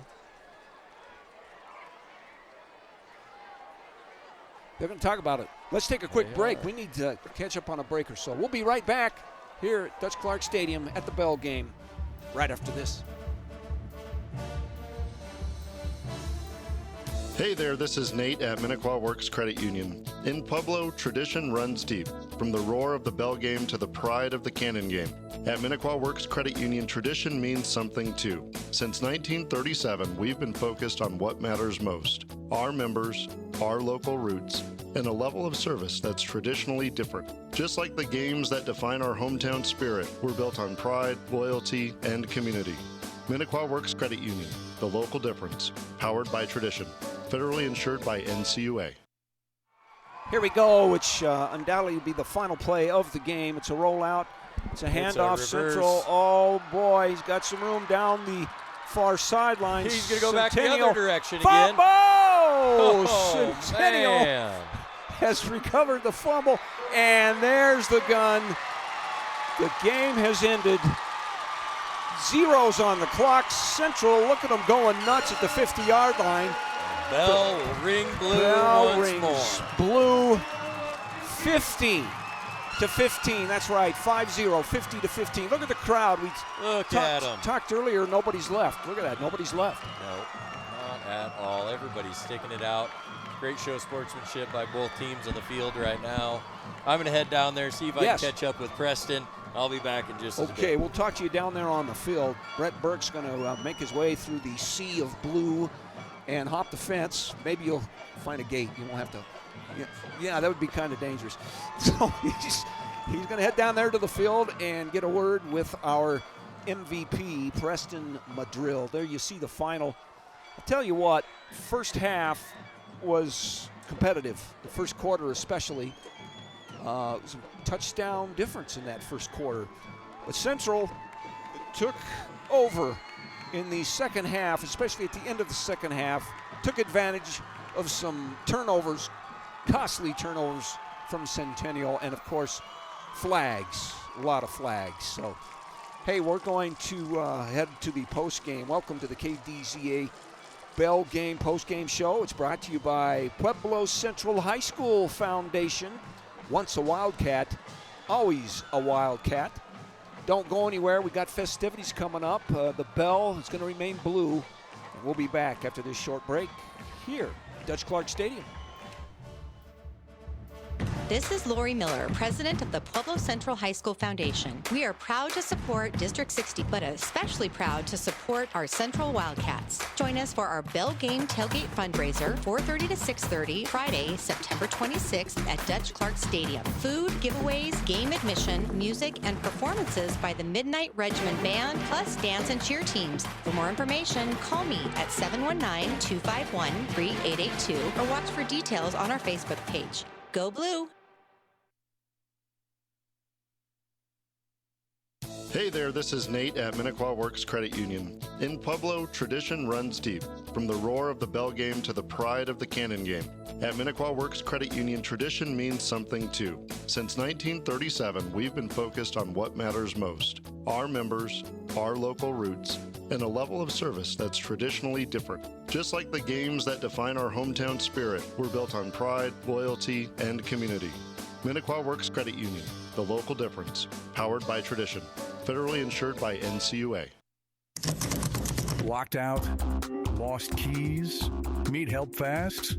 Call Pueblo Lock Dock. Pueblo's trusted family-owned locksmith for over 14 years. They handle homes, businesses, and vehicles with expert service, same-day solutions, and prices that make sense. From rekeying and key cutting to advanced access control, James Jr., and Travis do it all. Call Pueblo Lock Dock today or visit PuebloLockDock.com. Welcome to the post-game show. The KDZA Bell Game was brought to you tonight by Golden Gate Transportation and Minnequaw Works Credit Union. Central Wildcats huddled up there at midfield with their coach. Centennial as well. Coach Swearingen. They have nothing to be upset about. I mean, they lost the game 50-15. Central Wildcats are the winner. And it was a tough go for Centennial. They gave it all they had, but not quite enough today. The 125th playing of the historic Bell Game. Of course, the bell will remain blue. So, as tradition would have it, they go to midfield and they turn the bell over if the opposing team wins, the team that had lost the last one. But that's not the case. It remains blue. You see out there at the 50-yard line, Central, the entire team pretty much is out there celebrating, taking a knee. And they're with the United States Air Force guys. You see them talking to them. Of course, we need to talk about that a little bit more. The U.S. Air Force Thunderbirds and U.S. Army Golden Knights introduced before the game today here at the Bell Game. A special pregame presentation. Most elite military demonstration teams, U.S. Air Force Thunderbirds, U.S. Army Golden Knights. Boy, I'll tell you what, opportunities for the fans to meet members of the Thunderbirds and take photos and get autographs. It all happened before the game.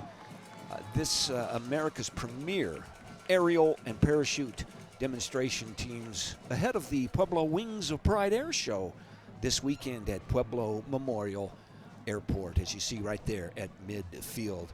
And we're going to get a word as soon as that huddle breaks up with our MVP. Yes, brought to you by Pueblo Lock Dock, and that's going to be Preston Madrill, the senior unstoppable. Of course, Block could have, Dayton Block had an incredible game as well. Hard to bring him down, but it was a tough choice. We went with Preston. He had some impressive catches, touchdowns. He scored that 2-point conversion.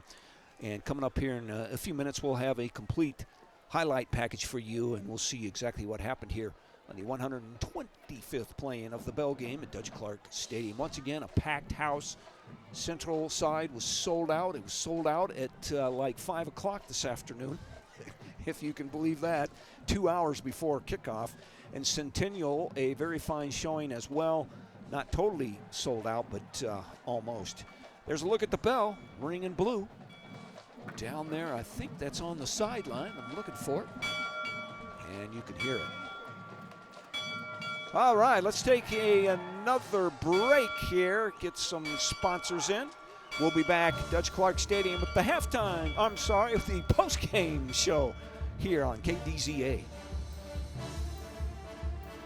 This is Lori Miller, president of the Pueblo Central High School Foundation. We are proud to support District 60, but especially proud to support our Central Wildcats. Join us for our Bell Game Tailgate fundraiser, 4:30 to 6:30, Friday, September 26th at Dutch Clark Stadium. Food, giveaways, game admission, music, and performances by the Midnight Regiment Band, plus dance and cheer teams. For more information, call me at 719-251-3882 or watch for details on our Facebook page. Go Blue!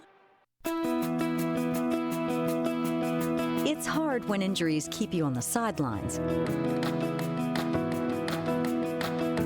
At Golden Gate Medical Supplies, our staff is here to fit you with the support you need to get back in the game. Golden Gate Medical Supplies, 719-569-7361. Hi, I'm Goldie from Golden Gate Medical Supplies. Call, come in, or shop online. Locked out? Lost keys? Need help fast? Call Pueblo Lock Dock. Pueblo's trusted family-owned locksmith for over 14 years. They handle homes, businesses, and vehicles with expert service, same-day solutions, and prices that make sense. From rekeying and key cutting to advanced access control, James Jr., and Travis do it all. Call Pueblo Lock Dock today or visit PuebloLockDock.com. Welcome back to the KDZA Bell Game post-game report, brought to you by Pueblo Central High School Foundation. Once again, the final, Central beat Centennial by a final of 50-15. Had the clock, was a continuous running clock through the fourth quarter, so it fired right through that fourth quarter in a hurry. And Central, they came out fired up in that second half. And we do have our man of the hour. It could have been several men, but let's go down to the field with our MVP, brought to you by Pueblo Lock Dock. And Brett Burke has Preston Madrill.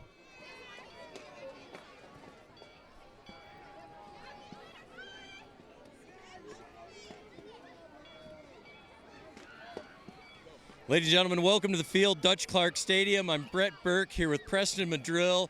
He is the recipient of tonight's MVP, sponsored by Pueblo Lock Dock. Preston, I want to ask you a few questions about the game. I'm thinking about one of those first drives. You had a long haul downfield. You brought it in. It wasn't typical that you all passed like that. What were you thinking at that time? I told Coach we should pass it. Our offense wasn't rolling. He listened. It showed for itself. We could pass. So, I was just thinking score. Unfortunately, I stepped out, but we'll get them next time. A lot more games. Absolutely. You had a great game tonight. You hauled in several key passes. What does it mean to you for that bell to ring blue again tonight? It means everything to me. My mom went to Central, so there's a lot of history there. It's history. It made it 7 in a row. That's the first time ever. And just exciting to bring it back to Bessemer. Absolutely. Great job. What a legacy win tonight, Preston. Congratulations on the MVP. Go celebrate with your team. Great game. I'll hold this. I'd like to shake your hand. Great job. Have a great night. Back to you, Guy. Okay. Thank you, Brett. And again, thank you to James over there at the Pueblo Lock Dock for the MVP award. Fine looking trophy there in plaque. So pretty cool to have that. Again, Preston Madrill. He's named our MVP of the 125th Bell Game. Central wins at 50-15. Let's take another break. We'll be back with the post-game report, brought to you by Pueblo Central High School Foundation.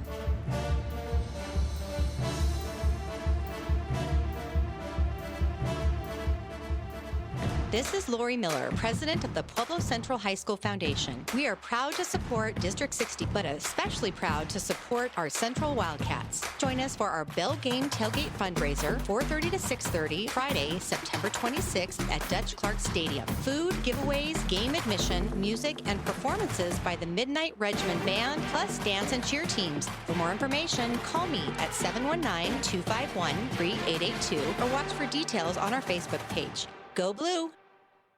Hey there, this is Nate at Minnequaw Works Credit Union. In Pueblo, tradition runs deep, from the roar of the bell game to the pride of the cannon game. At Minnequaw Works Credit Union, tradition means something too. Since 1937, we've been focused on what matters most: our members, our local roots, and a level of service that's traditionally different. Just like the games that define our hometown spirit, we're built on pride, loyalty, and community. Minnequaw Works Credit Union, the local difference, powered by tradition, federally insured by NCUA. Here we are live at Dutch Clark Stadium. The 125th Bell game has come to an end. Central wins at 50-15. We just awarded Preston Madrill the MVP for the game. Had an incredible game. We'll have a highlight package coming up for you here in a few minutes. And again, I wanted to mention the MVP sponsor. Big thanks go out to Pueblo Lock Dock. And James over there, your security is our priority. Call Pueblo Lock Dock first. And again, the story of this game, Central known for their bruising running game. That's what they've been doing most all year, most past several years. But they came out winging the ball, as did Centennial, honestly. But some of them long passes down the field, they were working on both sides of the ball, down that far sideline and over the middle, and both teams scoring with those long throws over the middle. So I'll tell you what, the running game wasn't bad either. Dayton Block had a great game for Central. He scored a couple of touchdowns, and I'm not sure how many yards he had, but probably pushing almost a 100-yard game for Dayton Block of the Central Wildcats. Again, the final is 50-15. This is the 125th playing of the Bell game. It's now 7 wins in a row for the Central Wildcats. At least it was not a shutout, as Centennial did put 15 points up on the board. And here with us, back from the field, hey, thanks for getting the interview there, Brett Burke. Absolutely. And a good kid. He's a great kid. Yeah, great kid. And tough to decide on that MVP award. It could have gone to several. It could have. It could have really. We talked about Dayton Block a lot. We talked about Preston Madrill a lot. Both were staples of the offense tonight. They really were. So how did you like that trophy? He loved it. He loved it. He was so excited about it. And, and I was able to grab him straight out of the crowd from, dedicating the bell. And so the excitement was high. And I'm telling you, just what an electric atmosphere to be out on that field with the winning team and for something as big as a legacy win in the Bell game. Yeah. As we mentioned, we had 7 wins in a row now for Central, and we do have a look at some highlights here. I'll let you catch your breath a little bit after jumping back. Perfect. Now you got it back, but let's take a look at some of these highlights. Early on, like I was mentioning, in the first quarter, this game was close all the way through the first quarter. It was a touchdown game. And I believe this is the opening kickoff. Yes, Centennial here, kind of fooled by that kick a little bit. Number 9 for Centennial. Makes this Andre Martinez, and it couldn't move. Here we go with Central, and that's the man. That's the guy we're talking about, Preston Madrill. Look at him go down the sidelines. Looks like he's going to score a touchdown. Just steps out of bounds right there about the 8-yard line. But Central comes through and scores the touchdown on a nice play here, and they take the early lead, 6-0. After a penalty on the extra point, they went for 2, and they got it with a run. I believe that's Dayton Block, the big guy. Sure is, 2-pointer, and it's 8-0. Then here's Centennial with that deep pass. What a effort there by Jose Garcia. But then fumble. That hurt. I tell you what, the turnovers and the flags in this game is the story. I was talking passing earlier on. Well, here we go. There's a pass over the middle. This is LaDamian Davis. And then Dayton Block again, unstoppable, into the end zone. And we got a 14-0 lead. But wait a minute, Centennial's got something to say about this. Jose Garcia on the ensuing kickoff picks up the ball, looks around, goes left, and the sideline is wide open. Look at him rumbling down the sideline, gets the wheels moving. No one's going to catch him all the way, and we got ourselves a ball game here in the first quarter. At the time, 14-7 in favor of Central. But Central came back. The answer, like the next play with a handoff here. What a play this was. What a run. That's Brody Renner. Goes like 52 yards for the touchdown. And Central says, we're not going to let you get close. Look at this reverse on the 2-point conversion. It's good. And Central has a commanding 22-7 lead. They're not done. No way. Zion Aguilar over the middle. Nice catch there by the MVP, Preston Madrill. And it's Dayton Block up the middle again. It's a touchdown. All of a sudden, we're looking at a 28-7 lead. And pretty much from there, it, just was snowballing. Yes, it was. They didn't slow down after that. No. Great 2-point run there by Preston Madrill. Here, Centennial right before the halftime tried to make something work on a handoff on the kickoff, and they fumbled it. And with time running out, as a matter of fact, 0 seconds on the clock, Dayton Block takes it in. I mean, if Centennial could have stopped him here, they wouldn't have scored. His time ran out, but they scored, and they had a commanding lead at halftime. Second half, I don't know what the coach, Cotterman, told his team in the locker room. Central took the kickoff, and then watch this. This is the very first play of the second half. And it's deep, and it's wide open, and it's a catch by Preston Madrill. And there he kind of hurt himself there. Yeah. He wasn't limping at the end of the game. No, so he was okay. Yeah. Here's the guy, Dayton Block, and he's standing up. He walked in, and it was pretty much all over. But a block, Centennial's not going to give up on that extra point. They blocked it. Next possession, the Central had another deep ball. For a team known for their running, I'll tell you what, they really had the passing game going. They opened it up, and Preston Madrill was just on fire downfield today. Yeah, I'd like to know for sure how many yards he had receiving. He had quite a few. Yes, he did. Here we go now. Centennial making a move down there at the 1-yard line. They were fighting for the ball, but it was Centennial's ball. And then I believe this is the big man. Yes, it is. Number 50 for Centennial. And then they go for 2 with the same man. Number 50, look at him rumbling and rumbling. That's Ezra Mestis, the senior. A little sportsmanship there, and you see the bell ringing blue. It's going to stay that way for yet another year. The final again, 50-15 in favor of Central. There it is, final.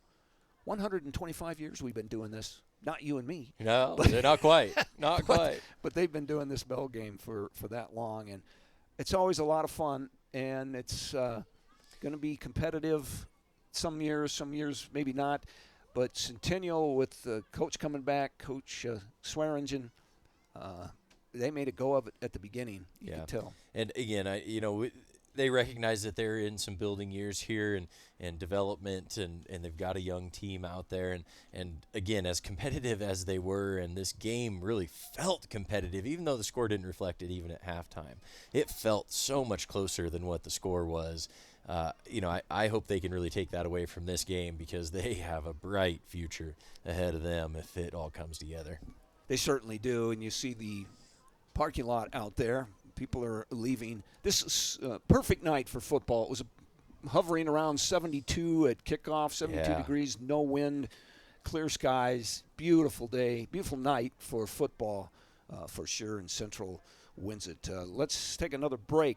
We'll be back. We're going to wrap this thing up here. It's the KDZA Bell Game post-game report brought to you by the Pueblo Central High School Foundation. We'll be right back. Locked out? Lost keys? Need help fast? Call Pueblo Lock Dock. Pueblo's trusted family-owned locksmith for over 14 years. They handle homes, businesses, and vehicles with expert service, same-day solutions, and prices that make sense. From rekeying and key cutting to advanced access control, James Jr., and Travis do it all. Call Pueblo Lock Dock today or visit PuebloLockDock.com. Hey there, this is Nate at Minnequaw Works Credit Union. In Pueblo, tradition runs deep, from the roar of the bell game to the pride of the cannon game. At Minnequaw Works Credit Union, tradition means something too. Since 1937, we've been focused on what matters most: our members, our local roots, and a level of service that's traditionally different. Just like the games that define our hometown spirit, we're built on pride, loyalty, and community. Minnequaw Works Credit Union, the local difference, powered by tradition. Federally insured by NCUA. Welcome back to the KDZA Bell Game post-game report, brought to you by Pueblo Central High School Foundation. I also want to thank a couple more of our sponsors: Pueblo School District 60, present, powerful, and empowered by reading, along with Pueblo Community College. At Pueblo Community College, it's worth it.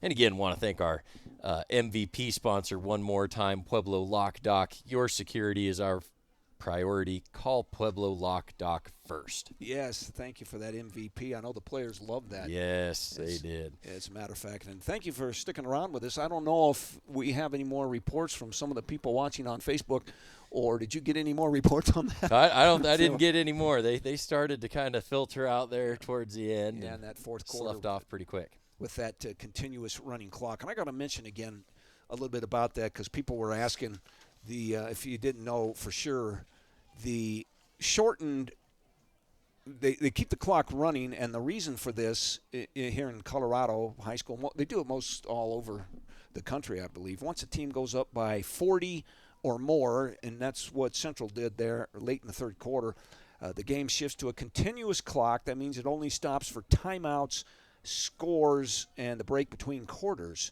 or an extended injury. It doesn't matter, as you mentioned. If that lead drops below 40, it doesn't matter. Once it hit the 40 mark, the clock continued to run. So it was a pretty quick fourth quarter. Yeah. The clock never stopped. Yeah, it was.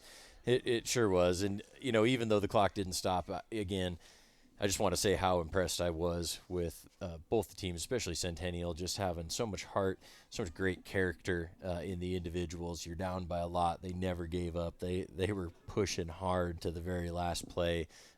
I sure enjoy seeing that. I did too. And Central, of course, talking to both teams earlier in the week, Central was very confident, as well they should be. They've been dominating the last few years. And Centennial, though, they were confident as well. They thought they could put up a game, which they did at the beginning, and make this close with their coach coming back. Swearingen we've talked about, but Coach Cotterman at Central, he's got those Wildcats ready to go. Yes, he does. And it's been kind of a tough season a little bit for Central. Came off that tough loss in California last week. Yep. And we talked about that a little bit. Came back from that and maybe a little tired, maybe a little beat up, but they took it out on Centennial. They did. They were able to get it going. They had a better mix of offense than we've seen or heard about in the last several games from them. They were run heavy in their season opener, and they came back, though, here and really mixed it up a little bit better and were able to have a fairly balanced offense. Absolutely. And now the records are for Central. They improved to 2-3, and they're going to be pretty tough to beat now. They're gaining some a little momentum. They're in the 3A Southern League. That's right, 3A Southern League. And Centennial drops to 1-4. They're in the Pikes Peak League, 3A Pikes Peak League. So Centennial, there's still season left. Yep, absolutely. See if they can come back a little bit. And with some good momentum to carry out of the season and be able to learn from some of these losses up front.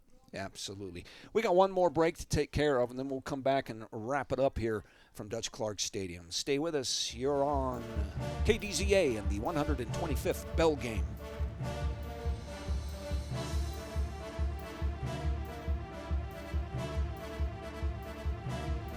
This is Lori Miller, president of the Pueblo Central High School Foundation. We are proud to support District 60, but especially proud to support our Central Wildcats. Join us for our Bell Game Tailgate fundraiser, 4:30 to 6:30, Friday, September 26th at Dutch Clark Stadium. Food, giveaways, game admission, music, and performances by the Midnight Regiment Band, plus dance and cheer teams. For more information, call me at 719-251-3882 or watch for details on our Facebook page. Go Blue! It's It's hard when injuries keep you on the sidelines. At Golden Gate Medical Supplies, our staff is here to fit you with the support you need to get back in the game. Golden Gate Medical Supplies, 719-569-7361. Hi, I'm Goldie from Golden Gate Medical Supplies. Call, come in, or shop online. Locked out? Lost keys? Need help fast? Call Pueblo Lock Dock. Pueblo's trusted family-owned locksmith for over 14 years. They handle homes, businesses, and vehicles with expert service, same-day solutions, and prices that make sense. From rekeying and key cutting to advanced access control, James Jr., and Travis do it all. Call Pueblo Lock Dock today or visit PuebloLockDock.com. And we're back. Dutch Clark Stadium. The Bell Game has completed for this year, the 125th edition of the Bell Game. Central, huge, I should say, 50-15 over the Centennial Bulldogs, continuing to rebuild. And did you know it was the longest-running high school football rivalry west of the Mississippi? West of the Mississippi. And, earlier today, of course, there's parades and tailgates and all kinds of things all day long, all week long. Yep. Got to mention this. Earlier today, it's the annual Bell Game Scramble Golf Tournament today held out at the Elmwood Golf Course down the street, and Centennial won that one by a whopping 21-stroke victory over Central. Holy I had to throw that in just to say. They took it to them, didn't they? Yeah, just to say that there's a lot of activities going on around that are associated with the Bell Game. So, again, thank you for joining us here. My name is Guy Gerton. I'm here with Brett Burke, and we sure do appreciate you. Thanks for joining us. We'll be back again, the post-game show. Thanks again for joining us tonight for this Bell Game with the coverage, and it was provided by Minnequaw Works Credit Union and Golden Gate Transportation. Good night from Dutch Clark Stadium.